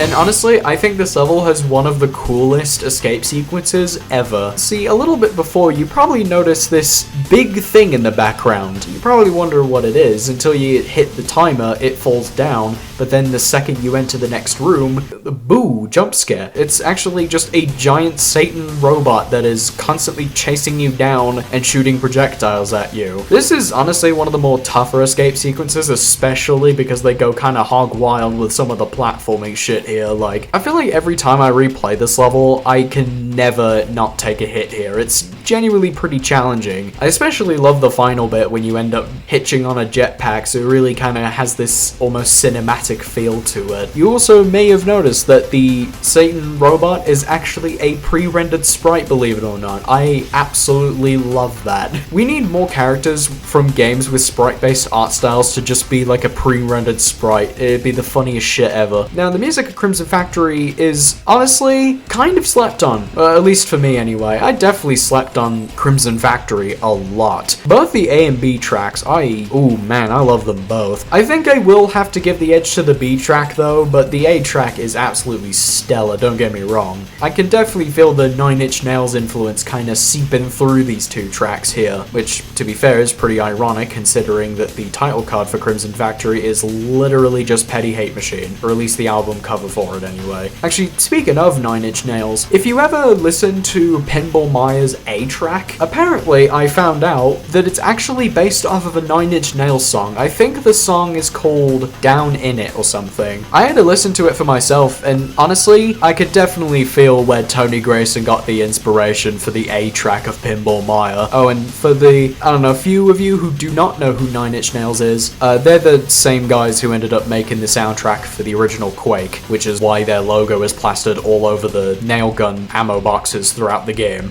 Now, as for the ranking, I honestly kind of find Crimson Factory to be a pretty slept on level in this game. I honestly kind of feel when it comes to discussion of Antonblast, I just never really hear people bring up Crimson Factory like ever, which is a bit of a shame because honestly, after playing through this level and mastering it a little bit, this level is honestly a boatload of fun to run through. Though I will say I don't find it as fun as some of my personal favorite levels in this game, but damn is it a close one. So I think with that in mind, I think for now I'll throw in A tier.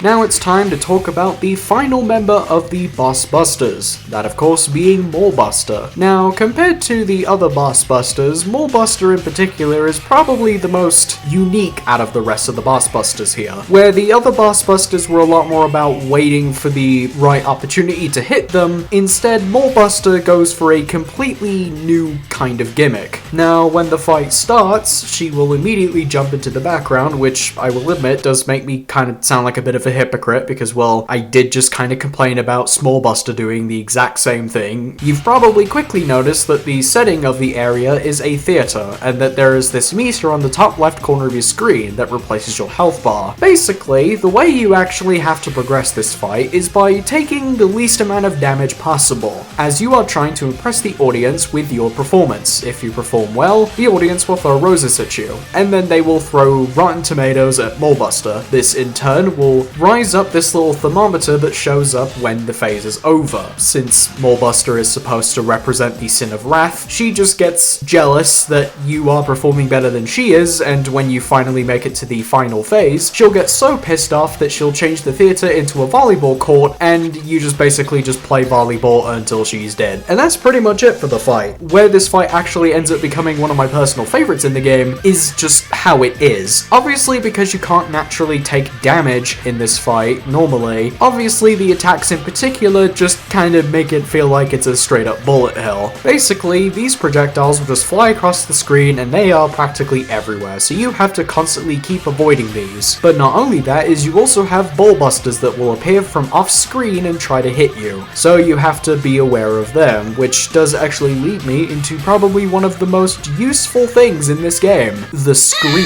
So for whatever reason in this game, there is a button that just allows you to scream, and this button in particular definitely seems like a bit of a useless button at first, because it just doesn't really feel like it's useful for anything. It's just there for just a, shits and giggles, right? However, funnily enough, this actually has some practical use, and is most useful in this boss fight. Now, you may have noticed that if you decide to scream when you're nearby an enemy, the enemy itself will get pushed back to a certain distance away from you, kind of being stuck in this little bubble of influence here. And specifically with Brawlbusters, if you just keep screaming, they will basically never get in a safe range to wind up their attack and rush you down. So effectively, if you just hold down this button, you can effectively keep these guys back over there for as long as you want. Well, except for the Brawlbusters that run around on these big old balls, and the Brawlbusters that end up using little propeller hats. And some more things about this boss fight that I think are really cool is the fact that this boss fight in particular is kind of randomized. So what I mean by this is that whenever you fight this boss, the phases that you'll go through are going to be drastically different from the ones that you're probably watching on screen. So for instance, you're watching the playthrough that I did when recording this video, and now you're watching me play through the same first phase, but now I'm just on my 100% save file, which, as you can clearly tell, it is a completely different phase. Another cool thing about this fight is you can actually end it a lot faster if you just don't take damage. It's honestly really cool seeing a boss fight reward you for not taking damage that just, isn't some kind of optional 100% rank or something. And yeah, with that out of the way, that pretty much does it for Maulbuster. And this was genuinely a very nice way to cap off the Boss Busters in this game, so I'm really impressed, Maulbuster. You can go in A tier.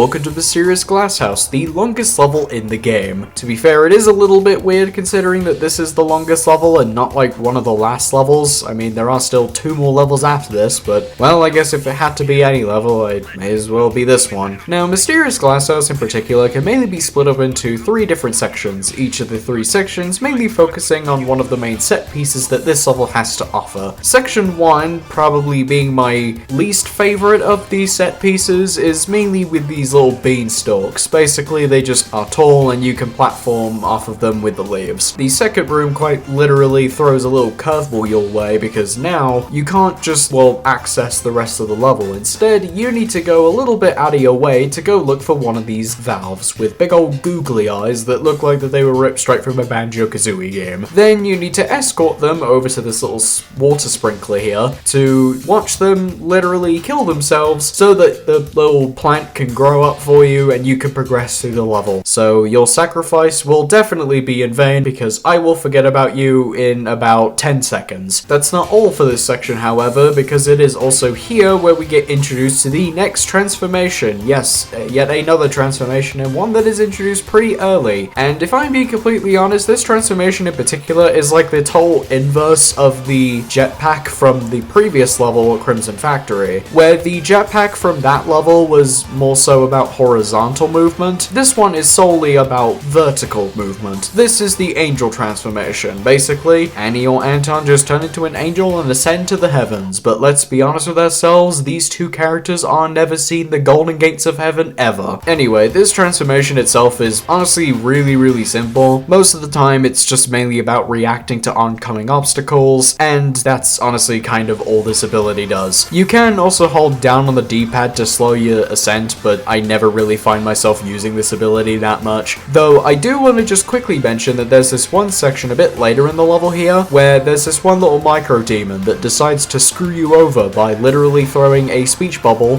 right above an obstacle that you're supposed to avoid. This only got me once, by the way. It only got me the first time when I played this game all the way back in 2024. It's just that I've never been able to let go of that since. I've been holding a grudge against this one specific NPC for a video game since the day this game came out back in 2024. Section 2 stays in theme with the whole plant-based platforming thing, now introducing carnivorous plants. Now this is once again yet another feature taken straight from Crash Bandicoot, mainly from being from the river levels, and honestly in terms of functionality, these are just the exact same as Crash. So basically you have these versions which will only chomp down once you step on them, so you can't spend too much time here. You have to really just make your platforming with these fellas as quick as possible. Then you have these versions of the carnivorous plant platforms which will bite down on a timer, so instead of like making the platforming be a bit more faster paced so that you can platform safely across while they're not trying to bite down. I guess the only thing unique to Antonblast compared to Crash is that they have a big version of the carnivorous plant platforms. They have 2 uses. The first use is mainly being used as a trampoline, and the other use is just the same as the first one I talked about earlier, and that's honestly pretty much about it. Oh, and you even get to cap off section 2 a little bit with some rail grinding as well, and this is the last time we get to see Dick Nose for the rest of this game. Yes, after this level, he is not going to be in the final 2 levels from this point onward. So I guess it's kind of nice that when you do knock him off the grind rail here and you leave this level, he's actually dead. Well, despite the fact that Annie and Anton will definitely not be seeing them golden gates, at least they can go down to the deepest, darkest pits of hell, knowing that you will be joining them very soon. And I sure do hope that this random piece of stained glass is not an obvious piece of foreshadowing to anything I'm about to talk about once I'm done with this level. So now onto section 3, which is probably the section you've all been waiting for anybody who's played this game before. This entire section can really be best described with one singular word: fish. This is Slackjaw, the fish that resides within the Mysterious Glasshouse, and he is out for blood, apparently. He, for some reason, just does not like you and wants you gone. Basically, whenever you enter the darker sections of the Mysterious Glasshouse, any section where you're in a massive body of water, Slackjaw will show up. Basically, Slackjaw is just gonna chase you around and try to eat you. His main attack is lunging, so he'll kind of reel back a bit and then thrust straight at your general direction. So what you need to to do is you need to bait him into hitting some of these indestructible blocks that Annie or Anton can't destroy themselves normally, so that you can progress. And as for the escape sequence, basically the escape sequence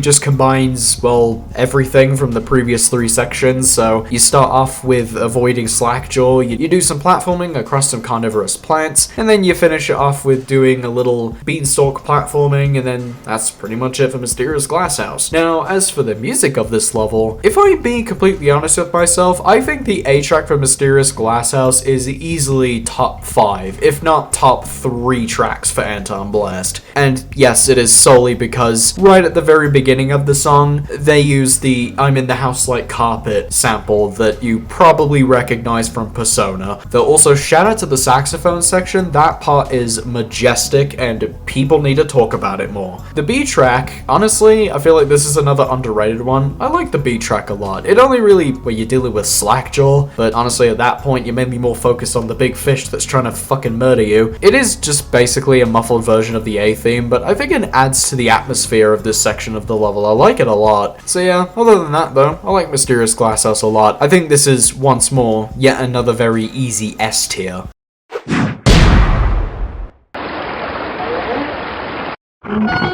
Time to talk about the next major boss of Antonblast, and this time around it's Ring-a-Ding. Now I'm gonna be completely honest with you, I think this boss in particular has like the most audible design out of the bunch of them. I mean, like, if you compare him to the previous 2 major bosses we've dealt with so far, like we have Ghoul, who is a 1920s chain smoker who runs a strip club and probably thinks that women don't deserve rights. You then have Freako Dragon, who is a manic, insane dragon made up entirely of pinballs, and then you have bell. Like, that's it. It's just a big bell. Though I will admit, I actually do kind of like the specific detail that his tongue is the little thing inside bells that actually make the sounds that bells typically make. I do like that. That is a very genius detail. But as for the boss itself, it's probably a bit more unique compared to the other ones. I mean, it is still effectively a just absolutely pelt this dude with damage, but most of the attacks that he does don't even really harm you directly from himself. Most of his attacks just summon minions to do the dirty work for him, really. And he loves to spam his minion-based attacks. Like, honestly, this dude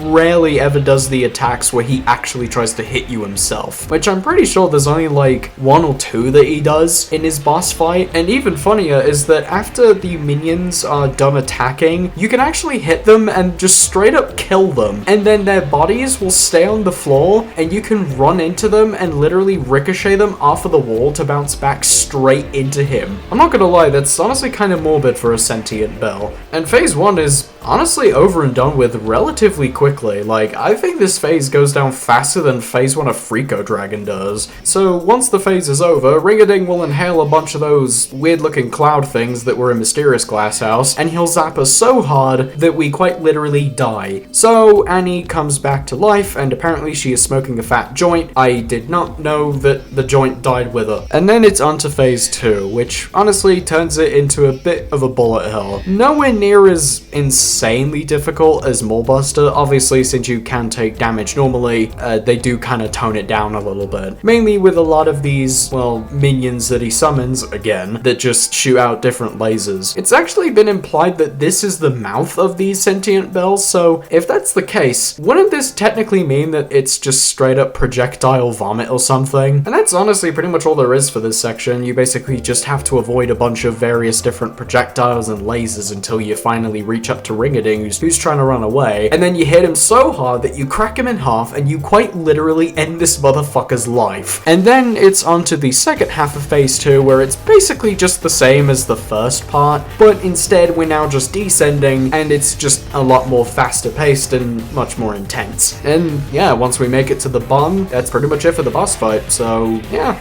I'd say that this boss fight was pretty good. And well, I was just kidding, because yes, there is in fact a phase 3, and Jesus fucking Christ, Christ, what the hell is that thing? Anyway, this phase of the fight is honestly just a much more intense version of the first phase, but obviously this time around you can't damage him directly. He's just gonna kind of sit in the background and just spam nothing but various different minion-based attacks, but just way more intense now. And basically, same thing as last time, you have to solely rely on the corpses of his fallen comrades in order to knock them straight back into him. Though this time around, the corpses will actually roll to the center of the arena, and then they'll just kind of fly into him automatically, so honestly, if you really wanted to, you could just hit the enemies and just kind of avoid the rest of the attacks. Though this phase in particular, I do distinctly know has given a lot of people a lot of trouble in the past, mainly because of this attack right here. I've gotten pretty good at the game, so I know how to deal with this attack, but just in case you forgot for some reason, you can hold down whenever you're hammer vaulting to increase your descent speed. This single thing has genuinely made this specific phase way more manageable. I absolutely adore the finale though. See, when the game first came out though, I will admit, I honestly thought that the final attack here that he does was a bit of a letdown, because like this dude just pulls up with the fucking moon and throws it at you, so then Annie, or Anton if you're playing as him, have to hit the moon like a baseball and send it packing straight into him. My only problem with it is that when the game first released, there was no like footage of like Ring-a-Ding getting the moon like shot packing straight into his eye or something, which is a bit of a bummer. I genuinely thought there was a massive missed opportunity, but because of a certain update that I'll mention later, they actually added a new scene where the moon goes flying straight into his eye, and honestly, it's metal as fuck.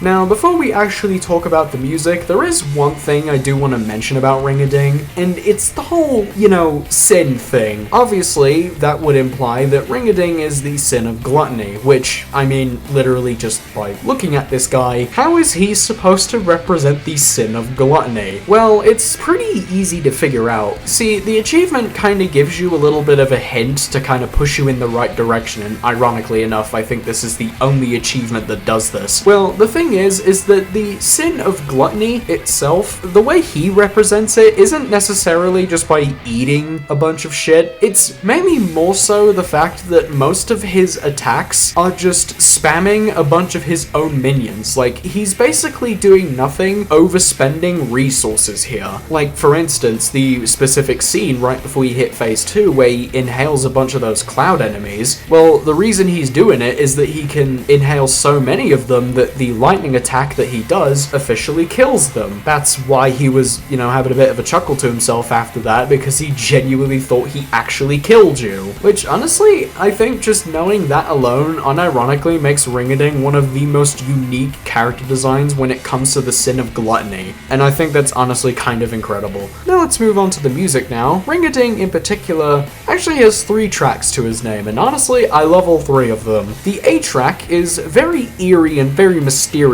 which honestly really fits with the whole vibe of your first playthrough of this game. And then the B track plays when you're doing the descent after you fucking murder the guy. It's basically just a much more pumped up version of the A track, which makes sense considering that you are descending so quickly and all of his minions are, I'd assume, enraged because their leader was just... And then the final phase, absolute hell. It basically invokes this massive intense feeling of what the fuck am I looking at? And that's honestly what the kind of vibe I get from listening to the C track here. So yeah, honestly, I think Ring-a-Ding is unironically one of my favorite bosses in this game, for a completely different reason compared to Freako Dragon though. I think this is going to be a bit of a hot take for most people, but in my opinion, I actually think Ring-a-Ding is an S tier boss in this game. Yeah, I'm being dead serious.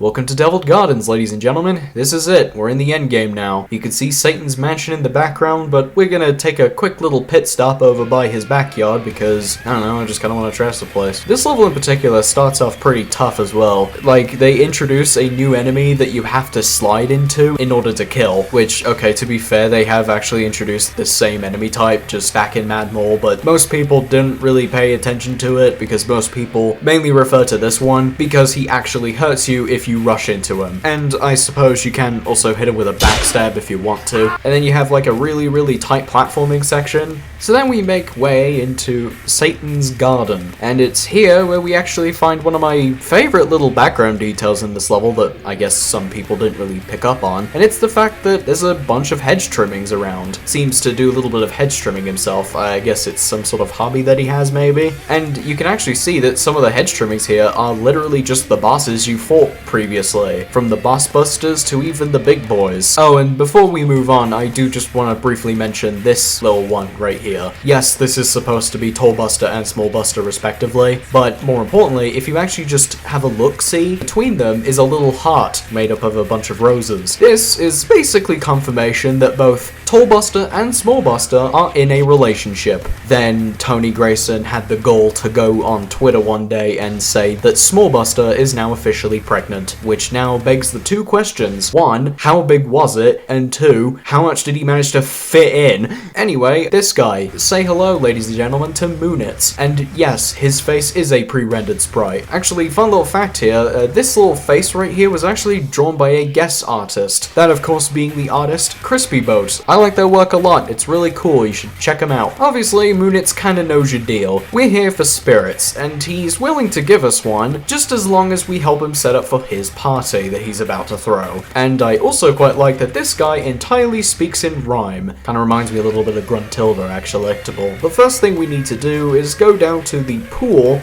known as the Ool for some reason, and drain the water with conveniently placed sponges, and fill it with soda. Where do we get the soda, you may ask? Well, it's here with this just conveniently placed giant faucet, which is a reference to Wario Land 2. The second task that Moonitz asks us to do is to go and find Satan's boombox and destroy it. This section's mainly more focused on platforming this time around, and you have these stone Medusa Satan statues that turn you into concrete, hitting you with their projectile. And that's honestly all I really have to say about this section, so we just destroy the boombox and we find ourselves in the Red Sea from the Bible. Yeah, I mean, it is red, and it is a body of water. It counts. And the final one, I actually quite like this gimmick a lot, actually. There's this giant clock tower in the background here, and you can change the time by pressing the buttons. One for the minute and one for the hour. What you have to do is you have to change the time based on the digital time that is displayed in one of these three rooms. So you just kind of have to do that 3 times, hit the 3 detonators, and then hit the red detonator, which will destroy the clock tower, and you can head on back to Moonitz and grab your prize, thus starting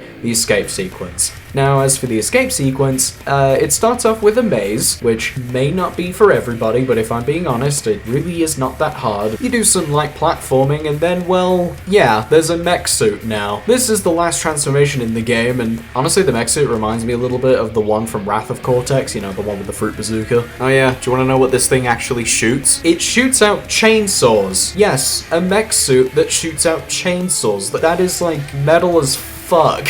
And the best part about it is you can spam it and blow everything up. Literally, the second you get this thing, it's just a power trip until the end of the level. Dude, I fucking love this thing. Now, let's talk about the music of this level, and goddamn, does this one go hard. Deviled Gardens is an absolute treat. It's even got some vocals as well, which is kind of insane, I'm not gonna lie. Whoever decided to pick up the electric guitar, and when I say whoever, I basically mean Tony Grayson, dude was having a field day when he made this one. And, yeah, S tier. Need I say more? There, don't smile because it happened.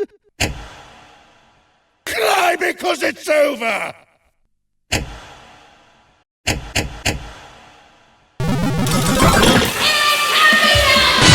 This is it, ladies and gentlemen, the final level of Antonblast. Let me introduce to you Hell Manor. Now, Hell Manor, at least in my opinion, is going to be the most difficult level you'll experience in the game, if you're playing more casually, that is. Now, this level in particular doesn't actually really have any major set pieces to call its own. What it makes up for, though, is the fact that quite literally almost every single level that you have played throughout this game gets represented in some way, shape, or form in this level here. So immediately immediately you probably might compare this to, say, Crumbling Tower of Pizza, because, well, that level from Pizza Tower did something relatively similar. My only issue with that level was the fact that not everything was represented. And, obviously, you may have already forgotten at this point that this is in fact a game inspired by Wario Land 4, so it makes sense that the final level is very similar to Golden Passage from that game. The same level where the whole gimmick surrounding it was the fact that you started with the timer the second you entered the level. And when I say that every single level is represented, I truly do mean everything. You have Sewer Shark riding from Slowroast Sewer, and it has taken me up until this point to realize that the sound effect that they make is the same sound effect that they use for the polar bears in Crash Bash. You have the tornado transformation, the giant faucet from Deviled Gardens I literally just mentioned like a couple minutes ago, carnivorous plants, jetpacks. You even get to do a fucking pinball section of this level, because as we all know, everybody who has played this game absolutely adores the pinball sections. You have yet another section where all you do is just absolutely blast a bunch of enemies to death with your mech suit that shoots out fucking chainsaws. Man. Not to mention, do you remember that one little gimmick from Big Bath where once you enter the elevator, it turned out to be a fake? They even pull this shit here too. This level's fucking incredible. Swimming, give you war flashbacks from Crash 4's flashback tapes, and you even cap off this level by just going on a jetpack and having a chase sequence with the returning Brawlbusters. Yeah, they just fix up their dumb little airship and just chase you down through this little jetpack section. And to be honest, that's really all I have to say about this level in particular. Like, it's just one big curtain call for everything you've dealt with thus far, and also serves as a massive test to see if you have actually mastered this game and what it has to throw at you. And honestly, out of every single level in this game, I think this is easily the most satisfying to just blaze through. This is one of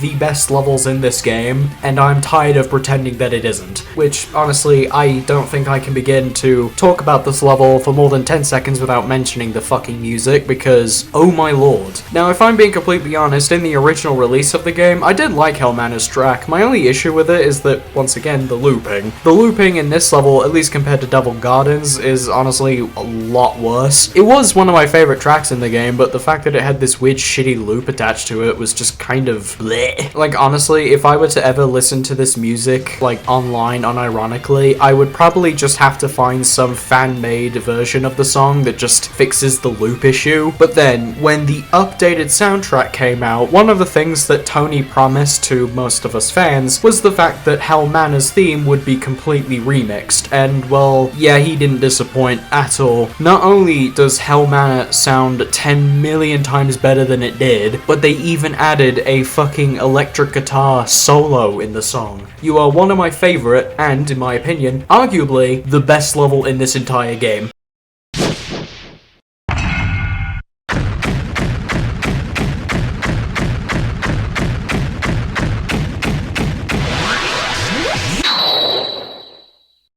Now, there's just one last problem to deal with.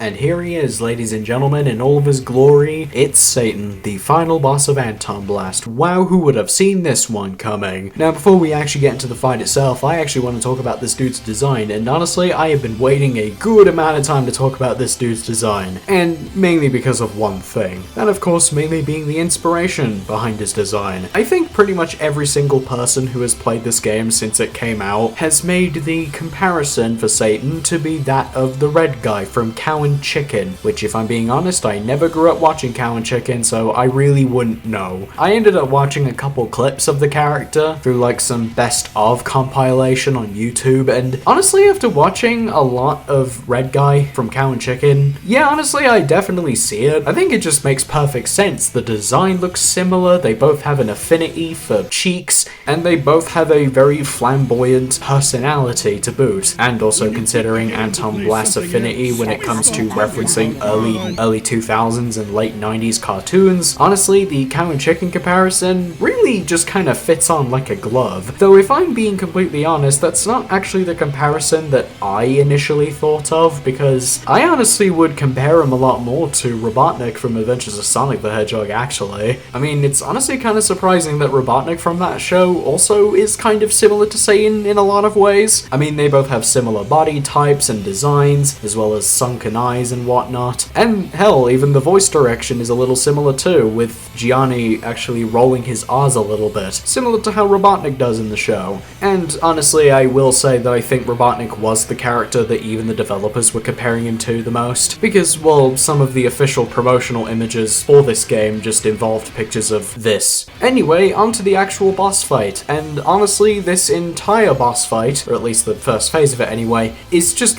one big reference to the Shake King from Wario Land Shake It, actually. I mean, Satan starts off in the background, he jumps to the foreground, he steals the collectibles from you, and his entire boss fight involves him using the same abilities that the main character has, like he has his own hammer now, which he tries to clutch boost with, he can even slingshot, and you can even parry his clutch boost as well, and is the one of two things in this game that you can parry. And yes, you do get an achievement if you parry the hammer attack 3 times in a row, so make sure you do that. And honestly, the rest of his attacks, except for the one where he just references SpongeBob, it just mainly involves cheeks, like just straight up cheek action, whether he be trying to crush you with them or trying to become a space hopper with them, or he gets stuck in the wall, and honestly at this point I feel like the jokes just sort of write themselves. And of course, once you've dealt enough damage to him, we can deal the final blow, except it's not the final blow. We deal the final blow of damage to his own mirror, which for some reason can now actually move around freely. I like that his after him is just a pentagram. I think that's pretty funny. Anyway, phase 2, it's just a chase sequence, nothing really super interesting here. The platforming is, well, it's just typical Antonblast platforming, nothing really crazy to sink your teeth into here. But once we actually catch up to him, he ends up pulling a fast one on us and becomes fucking Sephiroth. And it actually becomes another chase sequence, which now we're just running away from him instead of chasing after him. And then we trip over something, and then Satan ends up pulling out a comically large straw and actually siphons the redness out of us, and actually does in fact follow up on his plan to becoming the reddest being on the planet. Honestly, I actually really like this detail, because it is mentioned at the very intro cutscene that that is exactly what he plans to do, and he actually manages to follow up on it. That's actually really, really cool. So he ends up getting us out of here, and then he just so happens to mention about wanting to find a mate. I'm not exactly a dating connoisseur or anything, but I don't even know what kind of person would actually want to date Satan, like low-key. But obviously that wouldn't be the end, because, well, while we're stuck in the ground, right before the very end, the spirits that we've collected throughout this game end up coming to our aid at the last second, and giving us the true final transformation of Antonblast. I also quite like that this entire sequence just reminds me of the Omega Flowey fight from Undertale, just instead of the 6 human souls giving us the sudden power trip, it's now just the 19 alcoholic beverages.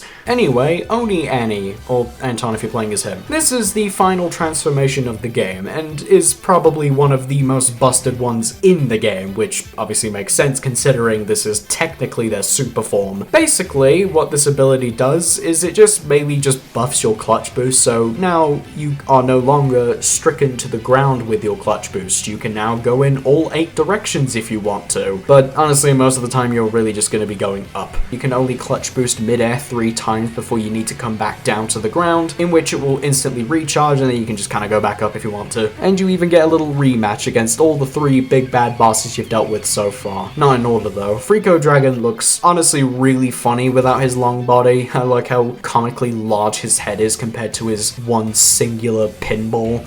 Ghoul can't see jack diddly squat, and yeah, I really was not kidding when I said we actually just straight up killed Ringading. That dude is fucking dead. Oh, and also the Brawlbusters are here and crash the party for us, in which they end up destroying the entirety of Satan's mansion. I'm honestly kind of surprised that we didn't do it ourselves. And we have a bit of a freefall section before getting into the true final boss of this game, Giga Satan. This phase in particular is a little bit different compared to most other bosses, because instead you just basically have to reach a bit of a damage threshold. Giga Satan in particular is mainly more so gonna just do one singular attack as opposed to a bunch of them, in which you basically just have to keep hitting him until you reach a certain threshold, in which he'll retreat for a little bit, and then you have to quickly dodge some laser pattern here, and then he'll move on to the next attack. He'll try to poke you. The second attack is him playing a literal version of rock, paper, scissors, and then his third attack will have him summon a bunch of these demons, and that is the fattest fucking thing I think I've ever seen in my life. The only thing I've seen bigger than that is your mum. And then his final attack is just making shockwaves with his hooves, and then you just get ass. So I'm genuinely curious how many people played this entire section with one hand. And then the final phase will basically just have you up in his face, and it's basically just a gauntlet here. You basically just have to wail on his nose and 2 eyes while avoiding various projectiles and lasers, and his crown, which can suspend you mid-air. But once all is said and done, yeah, that's pretty much it for Satan. And what follows that is arguably the best finale for any boss fight in this game. But before we get into that, I want to talk about the music briefly. Honestly, I don't have much to say on it because it's just final boss music, you know? It kind of has like a satanic feel to it. It feels imposing. Feels like that your journey's at end here, you know? It kind of has that cinematic feel. The beat track, don't really care for. Probably because the song itself is really short. I'm not kidding. I think it doesn't even last a whole minute. There is a pretty cool guitar riff, but too bad that it shows up right at the end of the song, and by the time you're supposed to hear the end of the song in-game, you're not there, because I don't think it takes you 50 seconds to reach the end of the chase sequence. And then, of course, I think the C track is by far the best of the 3, mainly because it's the same as the first one, but now they just add a bunch of guitar riffs to it. Need I say more? So with that out of the way, let's now talk about quite literally the best finale sequence in this entire game. So basically, to kind of summarize what happens, we send Satan packing, and we interrupt your current viewing of the Antonblast video to bring you Star Fox, and you even get to go through these little boost rings and do the thing that everybody's favorite Star Fox character does, the soldier from Team Fortress 2. And then once you reach up to Satan, you just get to beat the shit out of him. Though Satan will, at some point, chime in during all of this, and he will arguably give you the single best one-liner in this entire game. You even get a really cool animated sequence where you quite literally beat the red out of Satan, and it is also just a reference to an animated sequence from Ren and Stimpy. And ladies and gentlemen, I give you Antonblast.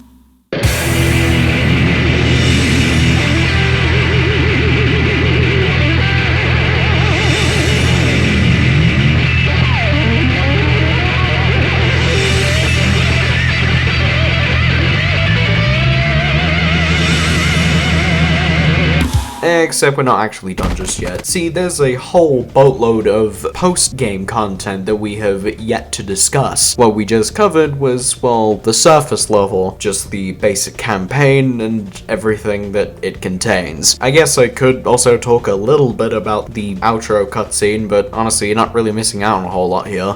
Basically, Satan canonically makes the metal pipe sound effect whenever he gets knocked on his ass, so that's something. And he basically gets all petty, so he decides to whip out his Satan switch and just blows everything in his own kingdom to smithereens. You can just summarize this entire ending as just chicken. I do quite like the added detail that Anton's apartment is like the only thing that is withstanding. Like, he hit everything except his own apartment, like, and that's honestly pretty much all there really is for the outro sequence. I guess there is a pretty cool credit sequence that's just an homage to Crash 1 and Crash Team Racing, where you basically just get like a post-game credits, and it kind of does the thing where it tells you where the characters are after the events of the game, and also sequel bait. And I guess with that out of the way, ladies and gentlemen, welcome to the post-game. 3, 2, 1, go!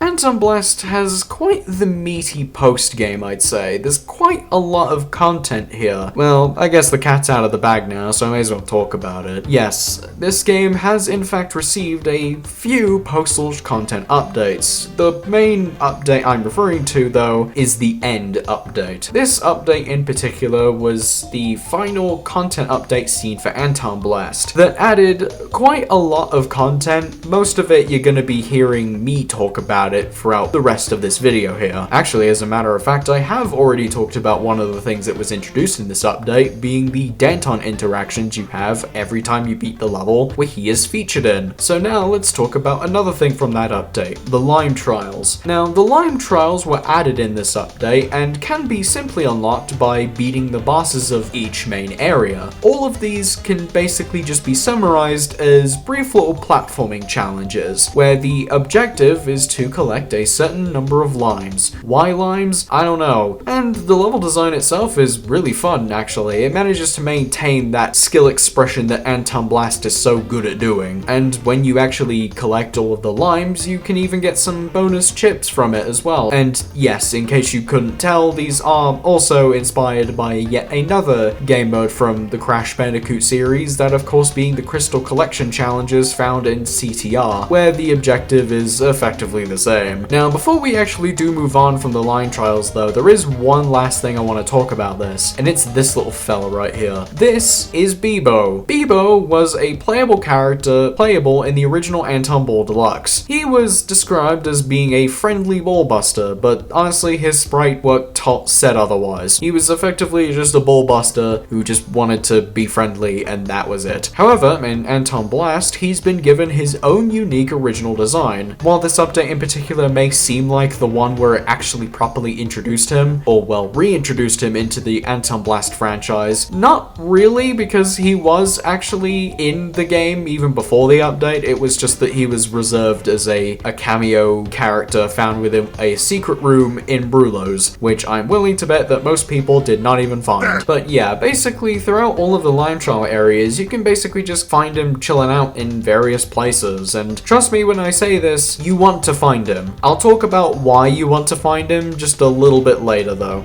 but that's pretty much all I really have to say for the Lime Trials, so I think I can definitely put all of the Lime Trials in the A tier. Oh yeah, I also just realized that this is supposed to be a reference to Daniel Fortescue for Medieval. Obviously that wasn't the only thing that was advertised in this update, so let's take a trip over to Peanut Park. Now Peanut Park is this little area in Antonblast where you can just kinda roam around and see a bunch of people lining up for the big upcoming tournament. It says so on this billboard here. Now honestly, judging by the looks of most of these characters, I'm willing to bet that this is probably the dedicated Kickstarter thanking room that this game has. Pizza Tower did something similar, where they basically had some OCs be acting as some of the characters you see in the secret areas in that game. This time around they can just kind of be chilling out waiting in line for the upcoming tourney. Like for instance, I guess Isaac's here. I guess technically not Isaac because it's just a fiend from the Fiend Folio mod, but what's good, Annalyn? And yes, in case you haven't figured it out yet for whatever reason, this is in fact the area in which you do the newly added boss rush mode, but we can't get access to this yet because we need to go backstage, and in the backstage we can find the 4 members of the Demon Corp: Emil, Bonnie, Kaz, and a computer. Yes, this is a real member of the Demon Corp. First I want to talk about is Emil. Emil is a little chameleon who basically runs around the borders of the arena, and whenever he finds a comfortable position, he'll end up trying to hit you with his tongue. You can obviously hit the tongue back at him to do a massive chunk of damage. However, he does have a little trick up his sleeve where he throws this little disc around, kind of bounces around a little bit, and then eventually explodes into 5 smaller little pieces that you then need to dodge. Or you can get lucky and just have the projectile just go completely off screen. Bonnie's up next, and this guy actually has 2 different attacks. One of his attacks will mainly have him do his best Crash Bandicoot impression, in which you can either jump over him, or alternatively, you can actually parry the spin, which yes, this does make this the second of 2 attacks in this game that you can parry. And then obviously once he gets dizzy, you can go in for a couple of cheeky little hits, which obviously do significantly more damage. Then he'll retreat to the skies and have his first matey end up trying to hit you a little bit with some cannonballs from his cannonball launcher. Like, who the fuck does this guy think he is? Like, dog, you ain't serious, Sam. The cannonballs themselves will have some spikes on them for about a second or 2, and then you can hit them. You're supposed to hit them and make them ricochet into Bonnie here. Next up we have is Kaz. Now Kaz is a musician, and she is a little similar to Maulbuster,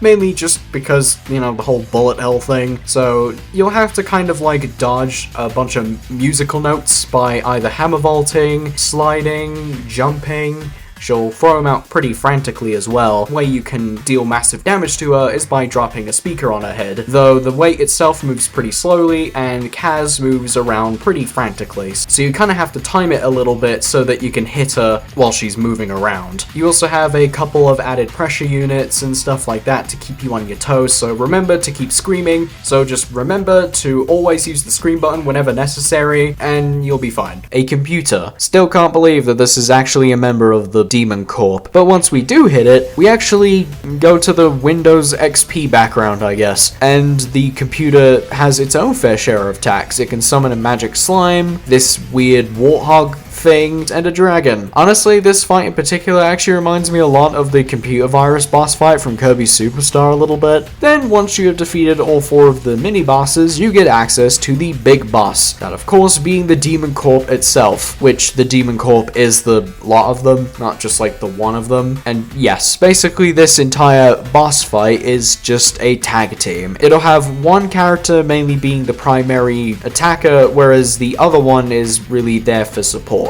But obviously, the more damage you deal, eventually they'll even start throwing 3 characters into the fray, which definitely does sound pretty chaotic, but you basically just need to memorize the attacks and how to deal with them, and then honestly this boss fight ends up kind of becoming a bit of a total joke. And that pretty much just about does it for the Demon Corp. I like these guys a lot, they're a lot of fun. And obviously I may as well talk about the music briefly. Yeah, the music here is the exact same music that they do use for the Lion Trials, which is why I never mentioned it for them there. And obviously it is just a big old Crash reference because it's similar to the battle mode tracks from that game where they're all roughly the same, but where the tracks in CCR basically have a very similar melody or motif. It's kind of the same here. They all just kind of have a very similar melody and motif basically. Oh, and I'm ranking them all together, so I'm not going to rank them all individually, so I guess just as a whole I feel like it just kind of averages out to like a solid A tier, I'd say. And then once you finally do that, we can grab the key card and actually do the boss rush. Now, the boss rush itself, I honestly don't have much to say on it. It's a boss rush. Like, what do you think is going to be a part of it, you know? Basically, it's just a romp through every single one of the main bosses throughout the game. Yes, this does in fact also include the Demon Corp boss fight. No, it doesn't include the mini-boss versions. Those ones are just exclusive to the backstage. But yes, you do have to fight the Demon Corp boss fight itself. I'd say it's more similar to the arena modes from Kirby, and yes, once you do beat a boss, they will give you some health crates to help you out a little bit. As long as you manage your resources and don't take too much unnecessary damage, honestly, this whole boss rush thingy is a total cakewalk. Once you do actually end up completing it, you get access to a new spray can, which, now that I've mentioned it, I guess the cat's out of the bag. Let's start talking about some of those extra collectibles. And surprise, surprise, turns out that every single level in Antonblast has some extra collectibles for you to find. There are 3 collectibles that can be found throughout Antonblast's various stages. These items are a lot more hidden compared to the spirits, which are mainly just put on the beaten path. For these ones, you kind of really need to think a little outside the box for these ones. Maybe like some odd little thing in the level that just looks a little off, and, well, if you decide to investigate and, you know, trial and error a little bit, you'll eventually brute force through these, and eventually you'll be rewarded with one of these 3 items: Annie's trash, a cassette tape, and a spray can. Now, starting with Annie's trash, out of the 3 items, this one is probably the least interesting. I mean, honestly, if I made this video about a year ago, I would probably just tell you that this item was straight up useless because you did not get jack diddly squat for getting all of these. However, mainly in the end update, they ended up giving this item a new usage.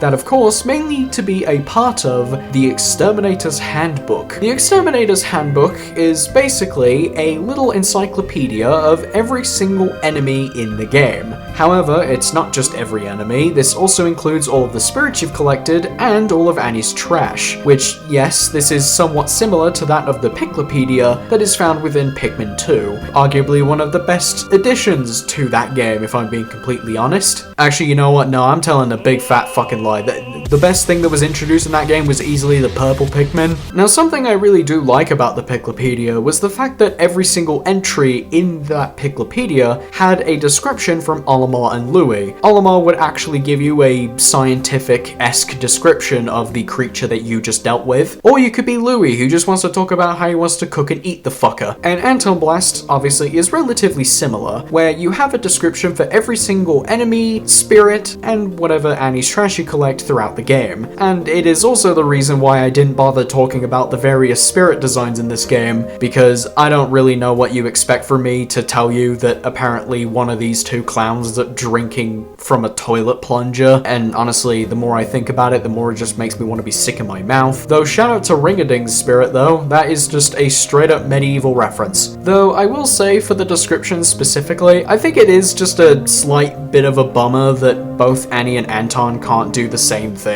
Anton will mainly cover the enemies and the spirits, where Annie will mainly cover her stuff. I would honestly argue that is a massive missed opportunity. They should have, like, at least given Annie and Anton the ability to have a description for everything in the Exterminator's Handbook, but oh well, it is what it is, I suppose. Moving on to the cassette tapes now. The cassette tapes are, well, relatively straightforward. Obviously, you would assume that these would play some kind of music, and you'd be right, as there is, in fact, a sound test menu in this game. And once you collect at least one of them, you can go ahead and check it out and see what it is that you found. In which, if you were honestly expecting to be listening to the game's OST, fair, but you would be quite disappointed once you find out that, yeah, it's not the game's OST. It's just a bunch of random music. I know sounds disappointing, but once you quickly realize that this is literally just the exact same bit they pulled in Wario Land 4, it really just kind of comes as a cute little nod to that game, to be honest. I quite like the UI design as well for these things. Like, they even come with their own cute little album cover. It's adorable. I don't know what this one's supposed to be though. Oh, and every time you play one of these tracks, you also have this little yellow guy just kind of boogieing down. Well, I can't exactly call you Mr. Game & Watch because due to international copyright law, you aren't actually legally Mr. Game & Watch, so instead, I'll have to come up with something better. Mr. Piss and Shit. And finally, we have the spray cans, which in my opinion are probably the collectible that you're going to be most interested in. To put it simply, it's just palette swaps. Basically, you can now customize Anton and Annie to any random color palette available in this game.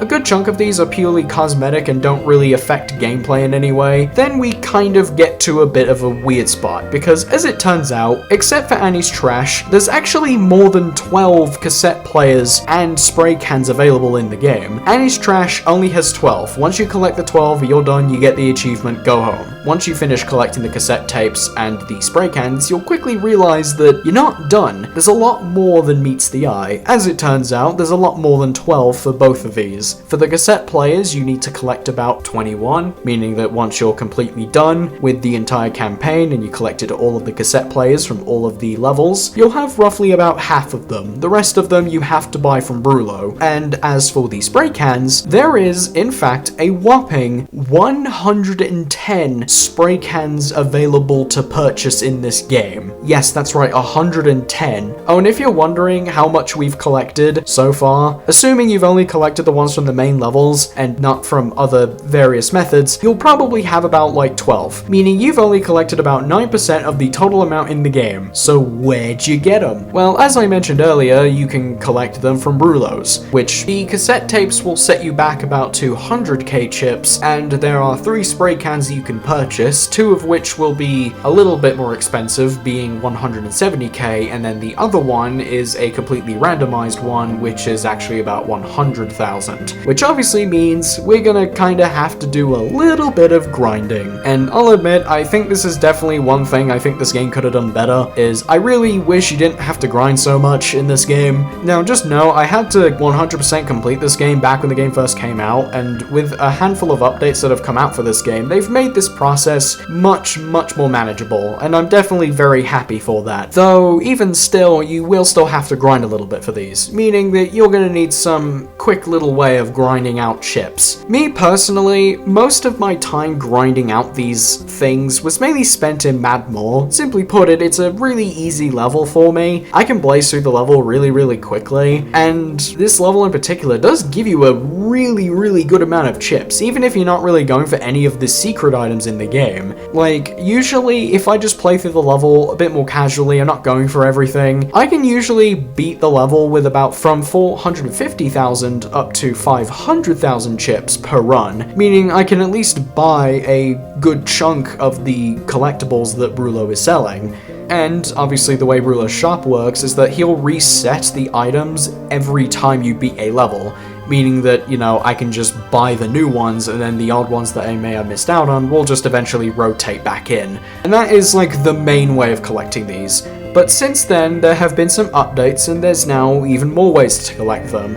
So let's just quickly take a trip back over to Peanut Park real quick, as if you decide to explore a little, you can actually find some spray cans in this area of Brulo's as well. There's a lot of them just kind of hiding out in the open, so just keep your eyes peeled and just try to experiment with this area as much as possible. Also, I found this house, and you can jump into this painting like it's Mario 64, and we basically go to what I would assume is Antonblast's version of Bob on Battlefield, and you can collect a spray can here too. There's also some in the boss rush room, so make sure you find these as well. Do you remember that one little room I talked about earlier? The one with Bebo in the aquarium? Yeah, there is a spray can in there as well, so, you know, if you end up finding it, make sure you grab it while you're there. There is another way to get a couple of these, and that's mainly with the room right beside Brulo's, or Boiler City. This is the Hallowed Halls. It's basically like an in-game achievement room where you have a couple of these doors and each door has a sign, and each of these signs will basically just kinda tell you what to do in order to unlock it. Once you do unlock the door,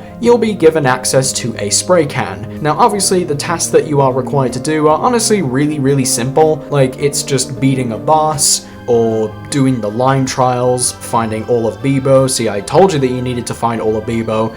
Collecting Annie's trash, collecting the cassette tape. So obviously these are things you do need, and, you know, actually doing them does net you a reward, and that reward is getting just a little bit closer to that 100% save file. Now, I want to talk about some of the references that these things offer. Yes, believe it or not, a lot of these spray cans are references to something. You've probably noticed a handful of them by now, but I want to genuinely sit down and go over every single one of these references and what it is that they are supposed to be referencing, because, I don't know, I think it's funny. To start things off, we have Wario Land and SS Syrup. These two skins are supposed to be referencing that of Wario and Captain Syrup, specifically the Wario Land 2 sprites of these two characters. Classic Anton and Classic Annie are supposed to be referencing the skins found within Anton Ball Deluxe, where you get to play as the classic versions of both Anton and Annie. One of the descriptions, however, references the iconic meme of "So Retro." Micro Mike and Non-Human are both references to Micro Mike and Non-Human from Action 52 on the Atari, and the description for these two skins reference quotes that can be heard in the Angry Video Game Nerd of the same topic. You Da Bomb is supposed to be referencing the bomb candies found within bomb candy mines. Jammin' is maybe supposed to be a reference to the jam found in Concrete Jungle, but could also be seen as references to that of the cut ability that was meant to see you turn into Jam Anton or Jam Annie, which was supposed to be seen in Concrete Jungle. Mole Goblin and Little Goblin are both references to the Mole Goblin found in Mad Mole and the Trash Goblins in the same level. Ogre the Top and Bit of an Ass are both references to Shrek and Donkey from Shrek, and the descriptions for both of these reference lines from the film. Metal Manton and Metal Womani are actually pretty interesting skins because, well, they actually make different footstep sounds, which I guess you could say that these are supposed to be references to the Metal Cat from Mario 64 a little bit. The description references both Duke Nukem and Family Guy. Slackjaw, obviously supposed to be based off of the fish found in Mysterious Glasshouse. The descriptions both reference a line from Twinsanity and taking the right piss out of every Marvel movie released post-Endgame. Devilish is probably one of the funnier ones in this game. To put it simply, this one ended up blowing up on Twitter. The descriptions for these two, I'm turning evil and you are not my friends anymore, mainly reference that of an iconic meme from one of those YouTube content farms, where, to just kind of summarize it for you, Mario gets fed a mushroom from Vanny from Security Breach and turns evil and turns on his friends. And his friends, for some reason, being Sonic the Hedgehog, Gregory, and Skid and Pump from Spooky Month. So Retro, this is supposed to be a reference to Mario and Luigi's NES sprites. The descriptions, in particular, reference one of Mario's iconic catchphrases, and the other one mainly references this image. Game Ball, it's just a reference to the Game Boy. Super Game Ball. It's a reference to the Super Game Boy. OG Red Guy and OG Red Gal is mainly supposed to be a reference to that of Anton's old iterations, mainly the one I showed you way earlier in the video. Annie's mainly just references the fact that she never had one. Game Ball Advance, it's just a reference to the Game Boy Advance. And hey, they even have like the ultra bright colors. That's pretty adorable. Anton's description is mainly supposed to be a reference to Birdo in Super Mario Advance, and Annie's description references an ad campaign for the Game Boy Advance SP. Game Ball Light is mainly supposed to be a reference to that of the backlit screen of the Game Boy Light, and the descriptions for both Annie and Anton are supposed to reference lines from Hotel Mario. Virtual Banton and Virtual Banny are obviously based off of the Virtual Boy, and the description mainly make reference to the fact that the Virtual Boy made some people's eyes hurt. Sage Advice is mainly supposed to be reference to the Sage demo of Anton Ball Deluxe. Yes, this game did in fact have a Sage demo, believe it or not. And Annie's description in particular is supposed to be referencing that of Snick the Porcupine. Antari and Anitari are mainly supposed to be references to palettes that reference old Atari systems, and the descriptions mainly just reference the infamous E.T. game. CG Anton and CG Annie mainly reference IBM color graphics seen in older PC titles. Fortranton and Seven Granny are pretty infamous, if you know you know, but in case you don't, these two are mainly referencing infamous Mario bootlegs, like Fortran from the bootleg NES game Dian Shin Mali. Annie's, in particular, references the iconic Granddad, and the description for Annie's in particular mainly references the Vinesource Joel clip. I'm sure most of you have probably heard and seen it by now. Golden Anton and Golden Annie are just simply golden. The You've Got the Midas Touch description is mainly supposed to be referencing the Greek mythology of King Midas. Blueprint, it's mainly a blueprint, you know, the architectural kind, not the Balatro one. Trigger Happy and Robot Fixer are actually references to Chrono Trigger, with Anton representing Chrono and Annie as Luca, and the descriptions for both of them referencing moments from the game. Sam's and Meteoroid is obviously references to both Samus and Metroid. The first description mainly references an iconic Miiverse post of why can't Metroid crawl, and Annie's description mainly just references the fact that Metroids will latch onto your heads. Lamest Guy Ever and Better Call are mainly references to that of Danton and Nina, though you could also say that Annie's skin could also perhaps be referencing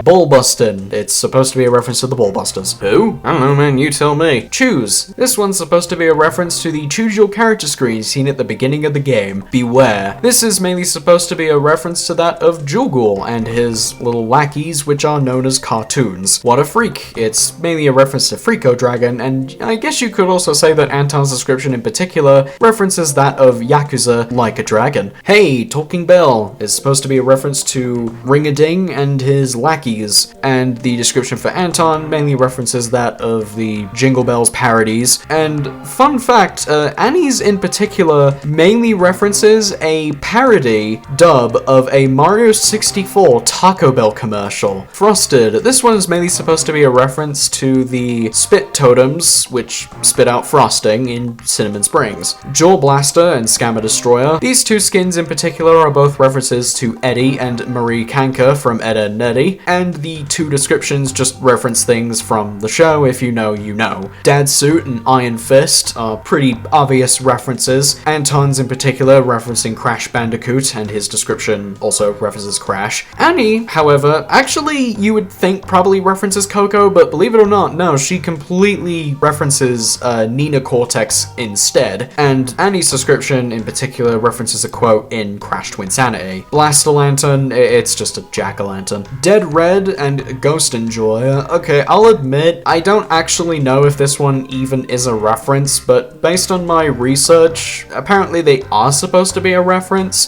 though I don't really know which one it is. But for whatever reason, Annie's version, most people have said that it's supposed to be based off of the Hex Maniac in Pokemon X and Y. I don't really know how true that is, though apparently the Anton one I don't actually know about. I really do not know. Apparently there was a source that it's supposed to be a reference to Planet Plants vs. Zombies for some reason. I really don't know anything from Plants vs. Zombies that's supposed to look like this, or any sprite from the game that's supposed to look like that, but I don't know, maybe someone could help me out in the comments, or maybe it's nothing to do with Plants vs. Zombies whatsoever. Who knows? Life of Crime. It's Annie and Anton as both burglars, but mainly Anton's description in particular is supposed to be referencing Dan Backslide in the Dover Boys. Mom's Dress is obviously a reference to Wario Land 4, both a reference to Wario himself and Princess Shakora from the game. Wad of Gum. It's just a wad of gum. Heisenblast Blast and Cap'n Blast are actually references to Breaking Bad of all things. You can literally see by the description, it's just we need to cook, and references Jesse's drug trip from the show. Tis the Season are both obvious Christmas space skins, but more importantly, these are the other type of skins that actually change your footstep sound effect to that of a jingle bell. Wristwatch. I'm willing to bet that it's probably supposed to be a reference to a real wristwatch. Heat map. It's referencing an infrared heat map. Henchman, the description for Anton's in particular, mainly references a line from Pixels. Soap is supposed to be based off of the soap enemies found in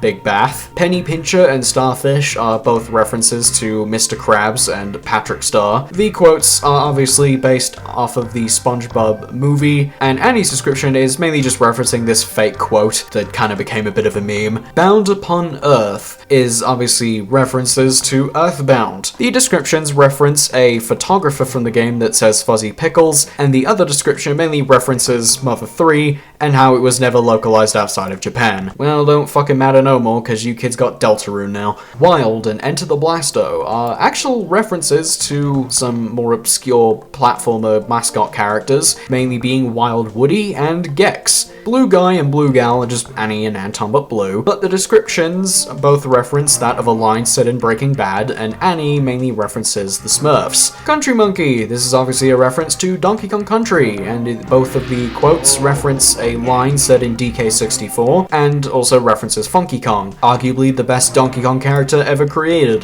2-bit, this is mainly just Anton and Annie in a 2-bit color palette, but mainly the description here references the iconic wrist game video from AVGN. Motherly, mainly referencing the Mother series, aka Earthbound. This time references the NES game, referencing both Teddy and Anna. Superstar Warrior is referencing Kirby, of course, and the descriptions actually reference the Right Back at Ya anime. Blasterman and Blastworm Blast both reference characters from Earthworm Jim, Anton referencing Boogerman, and Annie's description referencing the Cal launched gag from the game. Floating Hands Boss mainly references like certain bosses that are just a head and pair of hands, like for instance Andros from Star Fox 64 for instance. Green screen, it's a green screen. I'm only mentioning it so I can do some dumb shit like this, and I think that Annie's description is mainly supposed to be referencing Rainbow Dash's 20% cooler line from My Little Pony. Why of all things would you reference My Little Pony?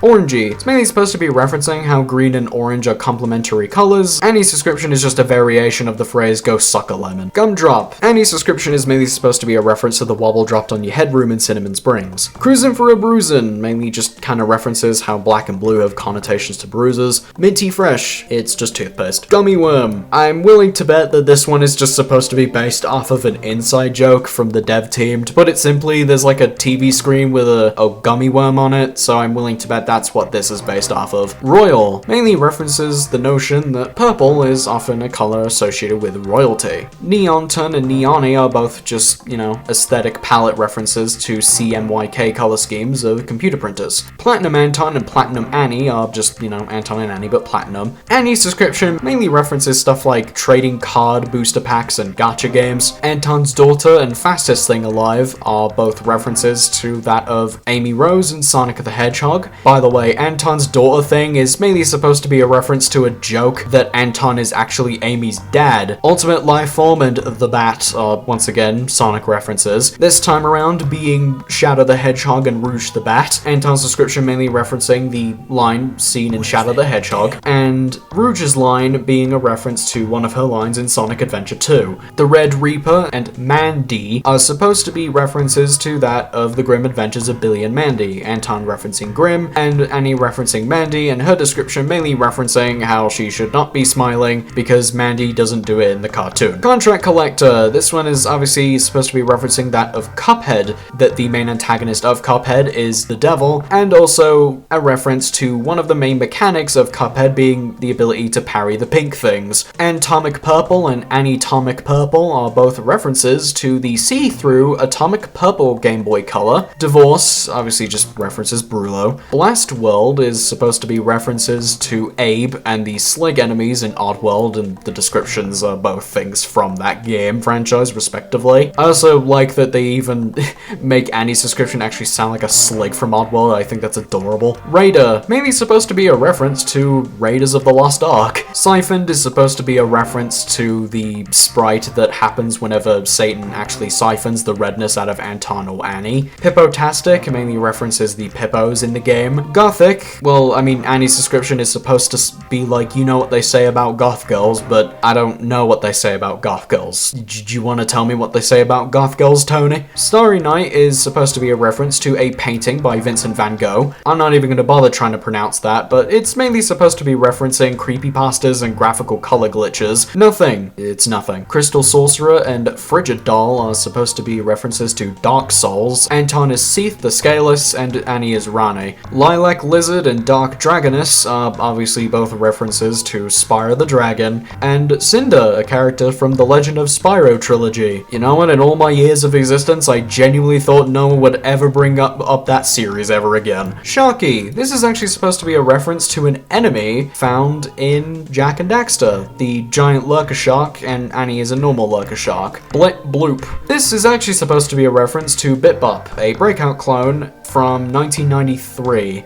And in Bit-Bop 2, there are these blocks that contain a person's face that's all dark and it's glowing red, which obviously what this is supposed to be referencing. And the descriptions are quotes from the Beast Ball during those intermissions. Rocket Casual are obviously both references to Kaz, and Annie's description mainly references the Nintendo's Play It Loud campaign. Gordian Garish and Anil are both references to obviously Emil. Anton's description references the Bold and Brash painting from SpongeBob SquarePants. Rotten Blast and Banny are both references to Bonnie. Anton's description is actually a reference to Lazy Town of the same name. Enhanced Ton and Enhanced Knee are both references to the computer boss fight. Weird Guy and Weird Gal are references to Mr. Piss and Shit. Cracked, I'm not going to tell you what it is, but it is spoilers for something. You're just going to have to watch and find out. Peanut is supposed to be mainly referencing that of Peanut the Pig, and also the namesake of Peanut Park. And I guess the description could also be a reference to either Dexter's Lab or Little Shop of Horrors, Audrey 2. I'm not really too sure about this one, so I don't give a shit. Argue about it in the comments. Submarine. This one is mainly supposed to be a reference to just a submarine, and Annie's description is apparently supposed to be a reference to The Little Mermaid. Pioneer is supposed to be a reference to the main character in Satisfactory. Beebolicious is obviously just a reference to Bebo. Dark Maker is a reference to the Dark Makers from Jak and Daxter. Hazardous Materials mainly just references hazard signs, though I feel like you could also perhaps say that it's also a reference to Half-Life, but I doubt that. A Big Spender is supposed to be a bit more of a dynamic kind of skin, but basically this one just changes color based on the chip that you just collected, whether it be a blue, red, yellow, green, purple, or gold chip respectively. And the final skin is Giga Anton and Giga Annie, the reward that you get for completing the boss rush, and it's supposed to be mainly a reference to Giga Satan, the true final boss of the game. And I guess the description is also a reference to Billy and Mandy if you think about it hard enough. So on your journey to get all of the spray cans in Antonblast, you've probably noticed that there's this door right here in the Hallowed Halls, and you've noticed that the objective for this door in particular is to collect 12, and it doesn't really specify what that 12 is. It just says collect all 12, so that 12 of whatever it is you need to collect could be effectively anything. There's also a door right next next to the sound test menu that also wants you to collect all 12 and mainly just keeps a total number out of 12 that you have. There's nothing in the game that really suggests what you're supposed to be going after. So ladies and gentlemen, let me introduce to you Paul. It ain't even the invincible one, and it sure as hell ain't the Spider-Man one. Paul is a bit of a weird sort of character for the Anton series. To me, Paul just kind of feels like a bit of like a meme character, a bit of a fake Crash, if you will. Or who knows, considering this game's whole affinity for Crash and Tony Grayson's undying love for it, I'm willing to bet good money that there is a good chance that he was inspired a lot by fake Crash or something. Seems to me like a bootleg Anton sort of character, where the whole joke around it is that he just doesn't have any sprites and he just slides across the floor like a Gmod character. It's effectively the same as Lancer from Deltarune, but somehow even more lazy. And this character is hidden throughout the entirety of the game. He's hidden in all 12 of the levels and you need to find him. And this is kind of where things I could feel get a little bit annoying, because out of all of the secrets in this game, he is probably the most diabolical of all of them. Now, is it entirely impossible? Honestly, I disagree. I mean, I managed to find Mysterious Glasshouse and Big Bath on my own, so if I could do those two, then you sure as hell could do all the other ones. I feel like when it comes to finding Paul, it's kind of similar to Crash 2 secrets, where it's just oddities in the level that just kind of feel a little out of place. Stuff like a big staircase of nitro boxes, or, you know, like a specific platform in the middle of a river that just doesn't have any plants on it or something. So you're probably also wondering what it is you get when you collect all 12. Well, you get the spray can for it, of course, but more importantly, you actually get to play as Paul. So technically, there's 3 playable characters. I say technically because he plays exactly the same as Anton and Annie, and also, fun fact, is that he also inherits any of the spray cans that both of them have, even inheriting Annie's palettes as well, which is actually kinda cool. However, in terms of overall abilities, he doesn't have much that's different, except for one thing. Paul in this game actually doesn't have a speed cap. Now, Anton and Annie actually do have a speed cap in this game. It's capped out at 5, but obviously the game is mainly built around this, so it's completely fine. But for this guy, well, he doesn't have a speed cap. It's a little unnoticeable at first, but I feel like once you start getting into the higher numbers, that's when it starts to really kick off. I think the easiest way you can sort of test this is in Big Bath, believe it or not. Go into the infinite staircase and just keep going, and eventually you'll go so fast that you quite literally break this section. But yeah, that's honestly pretty much about it for Paul. Well, this is it. This is the last thing we need to do in order to achieve that 100% save file for Antonblast. Now, as you can clearly tell, I've obviously saved the best for last, because, well, after you beat a level in Antonblast, you unlock 2 game modes specifically for that level. So ladies and gentlemen, let me introduce to you the first of the 2 game modes we'll be taking a brief little look at here, Time Trials. So to add a little bit of context, at the end of Crash Bandicoot Warped, defeating the final boss of the game, Dr. Neo Cortex, will reward you with an ability. This ability just simply allows Crash Bandicoot to run. Now, on paper, this definitely seems like a pretty useless ability, especially to give the player at literally the end of the game. However, you probably have not realized just yet is that you're not actually done with Crash Bandicoot Warped. Well, unless you want to be, that is. If you want to go for the 100% save file for Crash Bandicoot Warped, you now have to do the Time Trials. Now, the Crash Bandicoot ones, compared to the Antonblast ones, work very similarly, so anything I say about the Crash Bandicoot ones can basically just be applied to the Antonblast versions as well. So basically, the way Crash Bandicoot Time Trials work is you have a clock at the very start of the level, and touching this clock will put you into time trial mode. Basically, what happens is that a timer will start counting up. Then you have to just simply run to the end of the level as fast as you can. Some crates will turn into time stop crates, which will freeze the timer for a couple of seconds before starting to count back up again. Once you finish a level, you receive the time trial's main collectible, the Time Relic. You have 3 types of time relics you can earn while playing the game. You have the Sapphire relics, which are practically useless, you do not want these. Gold relics, which for the most part are usually the ones required for completion and require at least a little bit of genuine effort from the player. And then you have the platinum relics. The platinum relics are really infamous, if you've ever played a Crash Bandicoot game before, for being notoriously difficult. These in particular require you to know the stage inside and out, where to cut corners, where to use certain abilities, whether to sacrifice Aku Aku or to save him for the invincibility speed boost, that sort of thing. And that honestly is pretty much about it for the time trials. Now going over into Antonblast, what exactly did they do different? Well, I think the first thing that they did incredibly different here is, well, the removal of the relics. Yeah, in this game in particular, there's no relics in this game, so no sapphires, golds, or platinums even. Now as for compensation, we now have the par times, which I would basically describe these as Antonblast's version of the gold relics. Honestly, the par times are really not too bad. I don't really think there's any level in the game that I would argue is just super difficult because of these par times. I didn't struggle with most of these. I would honestly say they were really easy for the most part. The only ones I could definitely see people say are difficult is Pinball Mire, because duh, and Mad More, mainly because it's just a gimmick that you have to understand. It didn't really take me too long to get through all of the 12 levels of this game and beat all of the par times. However, in the end update, that wouldn't be the end of it, as they did end up adding a little special something. Just on the off chance that you kind of figured the time trials to be a little bit underwhelming, they then decided to add dev times.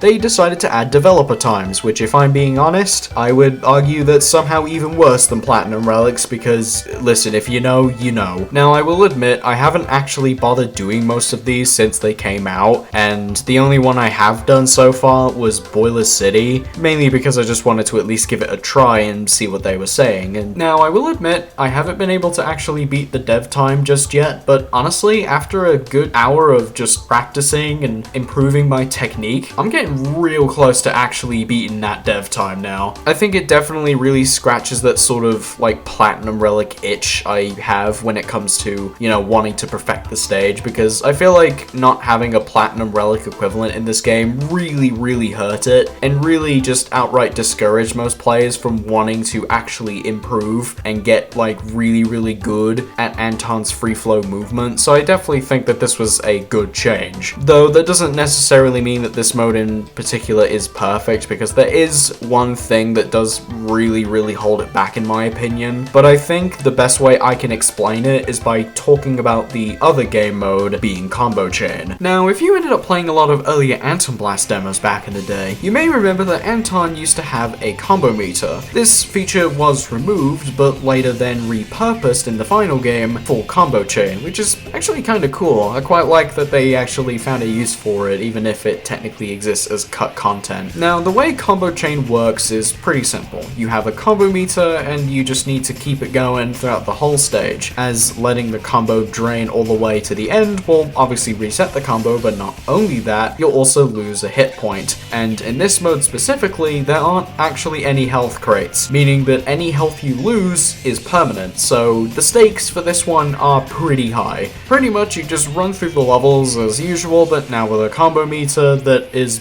basically the exact same as having Anton with a bomb strapped to his chest. And obviously once you reach a certain combo threshold, you can get various fun looking titles, and funnily enough, a lot of these are actually references to things. We have Baller, which is just a reference to Anton Ball Deluxe. We have Jammin', which is mainly just a reference to the climbable jam in Concrete Jungle and Crimson Factory. Wacky, which is a reference to the wacky world of Tex Avery. Not because any of the developers actively watched it, it was mainly because it just kind of became an ironic Twitter meme for a little while. Wild, it's mainly a reference to Wild Woody. Play It Loud, it's just a reference to Nintendo's marketing campaign for the original Game Boy. You Blasting Good is a reference to Parappa the Rapper. Meaty itself doesn't really seem like a reference. I mean, maybe you could say it's a reference to Super Meat Boy, but actually it's a reference to Meatball the Mite. Meatball the Mite is actually its own original indie title, being made by one of the anime animators for Antonblast, mainly going by Pinpan. Also, I'd highly recommend you check out the little demo on itch.io. It's actually pretty cool. I'll play through it myself. I like the game a lot. Next up, we have is Boom, which is just a reference to Plants vs. Zombies, and a arguably more accurate representation of Plants vs. Zombies than whatever the fuck this is. Or maybe it is accurate, because it is called Dead Red, and if I know anything about Plants vs. Zombies in the current state that it's in, this franchise is well and truly fucking dead.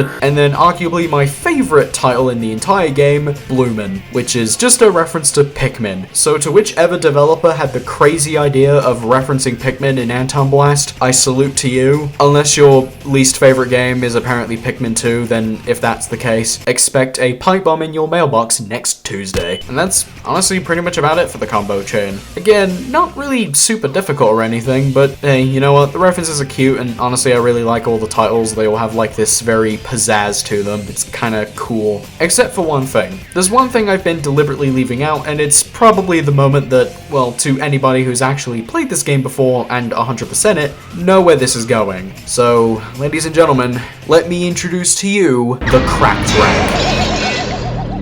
So you're probably wondering, what is a cracked rank, and how do I obtain this elusive rank for any stage in the game? Well, I think the way I should go about describing it is like that time I decided to reference an animated show so I could explain about niche gameplay mechanics. Anton, what are you doing? Crack? What the fuck? Basically, cracked ranks are very similar to Pizza Tower's P ranks, only for a few things. Number one is that, well, they are completely optional, meaning that if you do not want to go after them, you don't have to. If you want to just simply 100% the game, beat all of the combo chain levels. Secondly, they are exclusive to combo chains. You can't get these in the normal arcade mode. And finally, the criteria for getting the cracked rank is a lot smaller. Now, to get one of these cracked ranks, you simply just need to start a combo at the start of the stage and make sure you do not lose it until the very end. You need to make sure you also grab all 3 of the secret collectibles found throughout the stage. And of course, the last thing, which is actually exclusive to Antonblast, is you cannot take more than 2 hit points of damage or else you lose the cracked rank. Which, honestly, that single criteria listing alone can definitely turn these into a bit of a hefty challenge. Mainly because Antonblast is a much more difficult game, at least compared to Pizza Tower, and god damn it was this a pretty rough challenge, but I liked it. I really liked going after these cracked rank, and honestly made me enjoy the combo chain game mode a lot more. And yes, in case you were wondering, you can in fact crack rank the bosses as well. And like Pizza Tower, it's just the exact same. You just need to not take any damage doing the bosses. And I will say, I think them being called cracked rank is incredibly funny, because if I were to put it into a sentence, like, hey guys, I just cracked ring-a-ding. If you played Antonblast, you know exactly what I mean. But if you haven't played Antonblast, I think you know exactly what I mean. I'm not gonna lie though, I honestly kind of feel like that some of the bosses, especially the late game ones, just kind of feel like they go on for way too long, especially if you go for that cracked rank. I feel like you're gonna end up feeling a lot more frustrated than actually, you know, accomplished with yourself. I feel like you probably could have cut out a bunch of the stuff from the boss fight, like, I don't know, maybe the platforming sections could have been cut, where maybe you get chased down by the boss busters and you have to dodge a bunch of missiles. I feel like you maybe could have removed those and, I don't know, maybe shorten the runtime a little bit, but I also understand that probably removing that would also remove a lot of the, I guess what the kids call hype moments and aura from the boss fight itself. So, however, this is just further proof that Freako Dragon is easily the best boss fight in the entire game, and that if they decided to make an Antonblast 2, I think every single boss fight in the game should just be Freako Dragon. Antonblast 2, 500 Freako Dragons. And I guess on the topic of difficulty now, here's a quick little top 5 list of the hardest cracked ranks in Antonblast.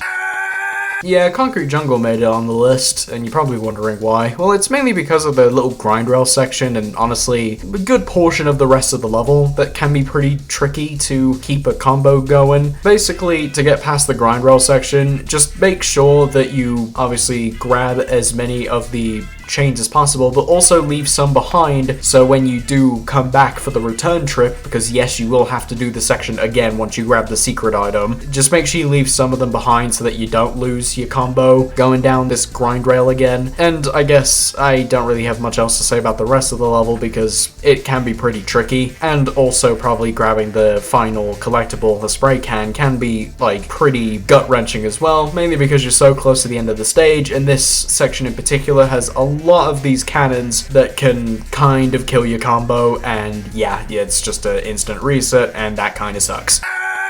Number 4, I think, would probably end up going to Crimson Factory, and honestly, I feel like you all know why it's up here. It's because of the Mecha Satan chase at the very end of the level here. I don't know what it is, but for some reason, I can just never not take hits during this section, so purely the only reason it is here is because it's just a skill issue on my end, which basically the vast majority of this level, I'm basically trying to do this whole level without getting hit once, at least until once I get to the Mecha Satan section, and then I can just like sacrifice and damage boost as much as I can to hopefully get the cracked rank. But thankfully this level didn't really take me too long. It actually took me a lot shorter than I thought it would take me, so I guess that's good. Also, the spray can in this level can be a bit of a bitch sometimes, mainly because you're in a little race against this Brawlbuster here. I know the room is supposed to be a reference to Stardust Speedway from Sonic CD, but honestly, for the way it's named, it honestly sounds like a fucking TF2 map. But anyway, if you do end up losing this section, yeah, that's like an instant restart. Like, yeah, if you end up losing here, you have to restart, and this section's near the end of the level, which makes it significantly worse. Wowzers, I did not think Hell Manor would show up on this list. Ooh, this one must be a pretty big doozy if it's on the top 5 hardest. I mean, despite the fact that it is considered to be the hardest level in the game, it actually isn't the number 1 spot, which definitely makes this spot on the list the most least surprising, and the most surprising all at the same time. Anyway, I think we all know why this one in particular is hard. Number 1, it's Hell Manor. It's just a big test of all of the abilities and mechanics you've learned throughout the game, and 2, you obviously now have to go after all of the collectibles, which obviously these collectibles are the most difficult to obtain in the game, so obviously you're probably going to be stuck in this level for a good while. And honestly, that's really all I have to say about this level. It's just hard by design, and probably, in my opinion, out of all of the cracked ranks in this game, easily the most satisfying to obtain.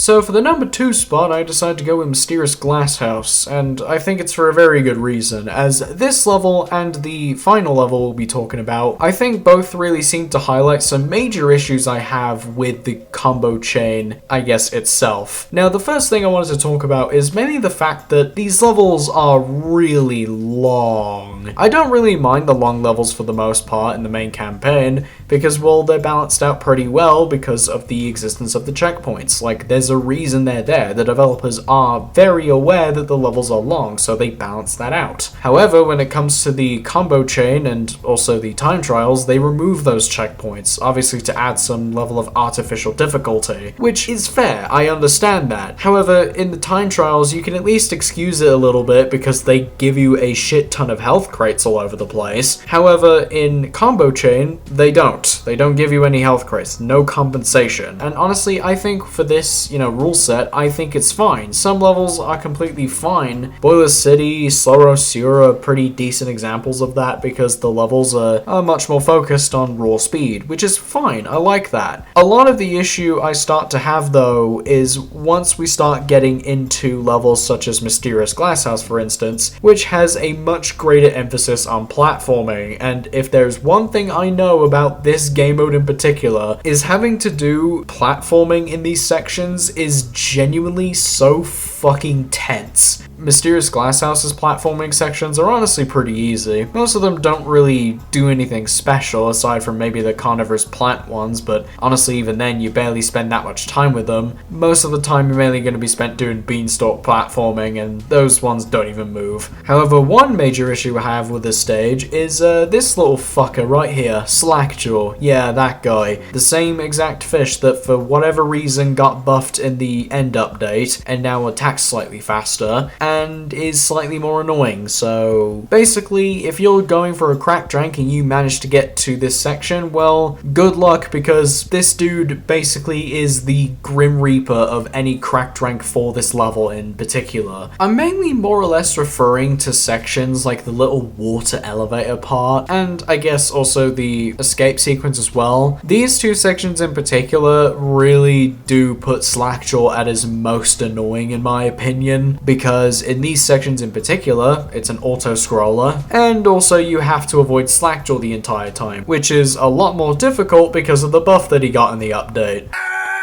Cinnamon Springs. I know it definitely sounds like a bit of a shit post to put this level as the #1 spot for hardest cracked ranks, but trust me, it well and truly deserves it. Yeah, let's just cut straight to the chase. This level is hard because of the platforming sections. Like I said with Mysterious Glasshouse, most of the platforming sections in that level are relatively easy, so at the very least, you have that going for it. The main issue with that level was of course Slackjaw, but with this level, the platforms this time around are a little bit different because obviously you have platforms that spin around in a circle, and then you obviously have platforms that move in and out, meaning that you can only stand on them for a certain amount of time before they go on a cycle where they're not available to be stood on, which especially in this level, because there's a lot of sections where it's just straight up vertical platforming, especially when there is a room in this level that is literally named after a Crash 1 level that is one of the hardest in Crash 1. Yeah, it really actually starts to live up to the name. I know I'm not the only person who thinks this level is just such a random difficulty spike that just comes out of nowhere, but it really is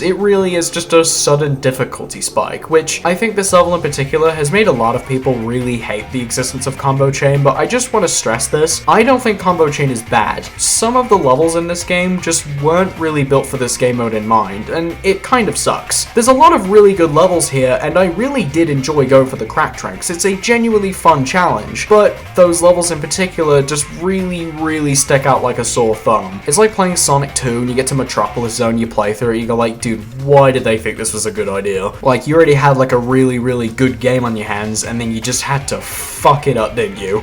And it sucks, it really sucks. I think this is a really cool game mode. I would love to see it come back, but I've also come up with another little idea, like, I don't know, maybe a hypothetical, like, patch for this game. Now, I know the game is finished and like there's literally no chance of Tony Grayson getting to this part of the video and suddenly thinking that this is a god tier idea, because I just should stress I am not a game designer. Let's be realistic here. I don't really know what I'm talking about, but my suggestion would be to maybe make some of the little chain collectibles respawn after a certain amount of time. I mean, something I've noticed is that the little chain collectibles you collect throughout the game, they don't actually increase your combo number.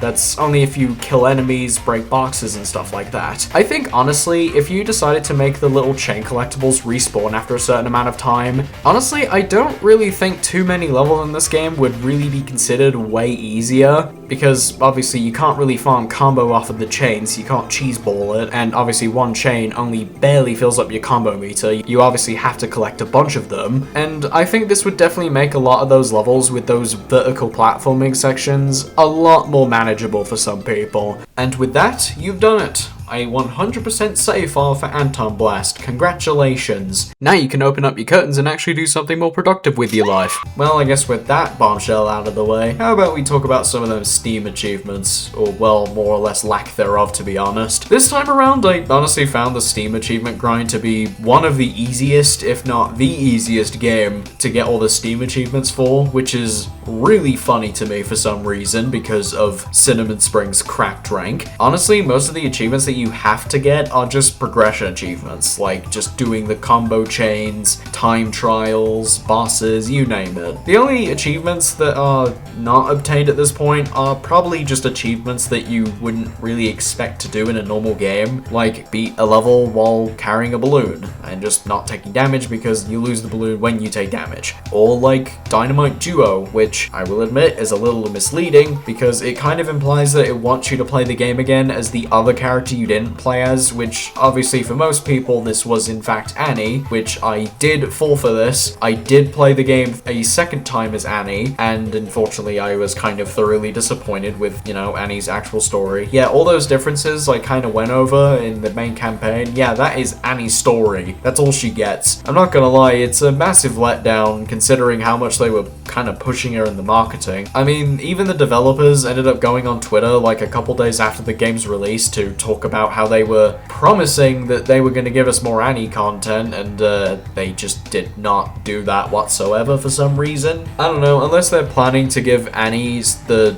Luigi's Mansion treatment, then I don't know. Which is honestly really unfortunate because Annie is my favorite character in this game so far. Maybe aside from Satan, but I don't know. There's also one where you have to just simply die at least 5 times for the death animations. Yes, of course, this is another Crash Bandicoot staple, because in case you don't know, Crash Bandicoot's, at least original vision anyway, was putting a cartoon character into a video game, which is why a lot of Crash Bandicoot's animations kind of lean into that a lot, and the death animations really help out with that. And obviously, Antonblast has its own fair share of cartoony death animations. The only thing I will say though is, well, kinda wish there were more of them. I don't know, you only really get to see the first 5 in the first major area of the game, so I don't know. I feel like maybe they could have stuck a couple more in, maybe here and there, but it's whatever. And I guess on another note, there is something else I wanted to talk about, something a bit more secret that I couldn't really fit into the video normally. Now, Brulo's casino is full of secret rooms. I already mentioned this a little bit ago with the aquarium, but that was only because there was a spray can in there and you need that spray can in order to 100% the game. The fact that it's there does kind of imply that there's a lot more than just that secret. I mean, there's a handful of them actually. Obviously there was the aquarium, there's also a room here that's just a reference to Angry Video Game Nerd, and of course there is also a room that is dedicated to the country of Brazil. However, there is one secret room that really sticks out to most people that you've probably already heard about at this point. If you decide to obviously roll into a ball and you decide to break past a couple of these bowling pins right outside a Maulbuster's door, you'll find Skeletons in the Closet, Antonblast's ultimate challenge. Skeletons in the Closet is basically a gauntlet level. Well, not really a level because, you know, it doesn't have like a name to it or anything, but basically this entire segment is just a Antonblast movement level. I don't know, I guess the best thing I can compare it to is like some of those Sunshine Secret levels, I guess, where basically it's just really all down to raw platforming and that's it. But obviously in the case of Antonblast, it's mainly more asking you to understand Anton's moveset pretty much inside and out. And it honestly creates one of the most fun little sections in this entire game for me. You basically need to know everything there is to Anton's moveset, even like little tech things like speed caps, slide jumping, carrying the momentum with a hammer vault, knowing how to quickly descend with hammer vaults, cancelling your clutch boosts and hammer vaults mid-air, or at the peak of a hammer vault jump, you can actually press the atomic blast button to perform a ground pound, and when you do, you actually get just a little bit of extra height, which allows you to make this jump right here. Oh, and if you're wondering if you do get anything out of this, you do. You get a cassette tape. This does in fact bring up the total amount of cassette tapes within Antonblast from 21 to 22. Though I will say this now, this isn't actually required for completion, so if you're not really super interested in grabbing this, then you don't have to if you don't want to. Now, what music you actually get from it, I'm actually not entirely sure because there's no indication on any new music tracks you get, but I think it might be this one, because I'm pretty sure I didn't notice that one a while ago, so I think it might be this one. And finally, I kind of want to quickly bullet point through some of these extra little game modes that you can apply to any new save file. You basically just need to beat the game once on the normal difficulty and another one on the hard difficulty. Before we get into the difficulty stuff, let's talk about Stage Rush mode. Stage Rush mode is a mode in which you just play the normal game, but it takes away basically all of the Brulo's casino stuff. The only thing you get from it is mainly just, well, Brulo's shop, of course, so you can purchase any upgrades and stuff you want to buy from there. This is a pretty fine game mode if you want to replay the game, but you can't really be bothered to sit through all the weird cutscene crap because you have to skip over it all the time. Honestly, it would have been really nice if Doom Eternal had this, but, well, you know what, I guess Antonblast is the next best thing after Doom Eternal, so I'll take it. And then we have the difficulty modes. Now, these are a bit of a doozy. You have two difficulty modifiers. You have hard mode and you have super hard mode. Now, obviously, the difficulty modifiers are something that is ripped straight from Wario Land 4. In Wario Land 4, you have access to normal and hard mode, except it's more like easy and normal mode. It's, for some reason, just like Mega Man 2 for whatever reason. And then, obviously, you also have very hard for Wario Land 4, which is, obviously, very hard. It is very similar. Like, enemies in hard mode have faster wind-up times and faster speed, so you have a little bit less time to react to them. Bosses and mini-bosses have souped-up attacks, attack a little bit faster, and the big bosses like Ghoul and Freako Dragon have significantly more health, meaning it's gonna take a little bit longer to whittle them down. And obviously the spirit timer, whenever you hit it, it is a little bit shorter compared to normal mode, and obviously some late game, very difficult enemies start actually showing up a little bit earlier than anticipated. I like the existence of hard mode, it's pretty cool. But then we get into super hard mode, and this one, it's pretty infamous. Super hard mode in particular is just downright diabolical. Everything I talked about with hard mode, enemies being faster and whatnot, yeah, now they're even faster now. So everything I just said, just like dial it up just a little bit more. Timers are now even shorter. However, there are some key differences between this and normal hard mode, like how all of the enemies actually now have their own distinct color patterns now, mainly meant to match that of the Brawlbusters you see in Hell Manor. So now every single enemy has their own,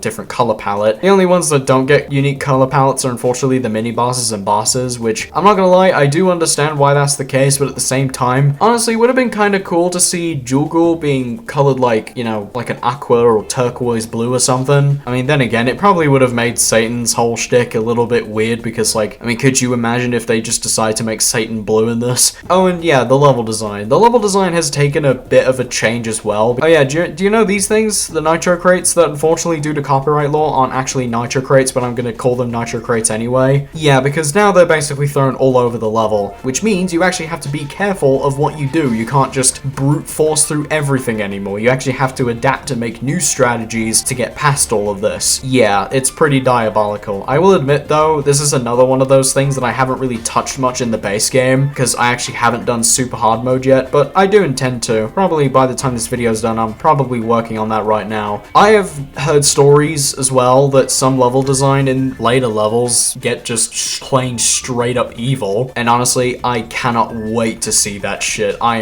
genuinely cannot wait to see what Tony Grayson decided to cook up during his villain arc. And with that out of the way, there you have it. That's pretty much every single little thing about Antonblast, at least to my knowledge. Oh yeah, the 100% reward, I almost forgot. So yeah, you're probably wondering what that is, since I've been alluding to it a little bit. The 100% reward for Antonblast is a dog. Now, this dog in particular is kind of interesting, as a matter of fact, he's actually shown up a little bit already throughout the game. He's shown up in some images on the, little funny TVs you can find. He has an entire graffiti piece dedicated to him. He also has his face show up whenever you break one of the checkpoint tolls in any level of the game, and you can also hear a faint little bark. Now, this dog in particular is in fact Tony Grayson's dog. Oh, and yes, he does in fact have a name. The name of this dog in particular is Polar. The 100% reward for Antonblast is a fucking Crash Bandicoot reference. I need a vacation. Maybe to a nice big beach with a nice big drink and a woman with big bags of ice for my head.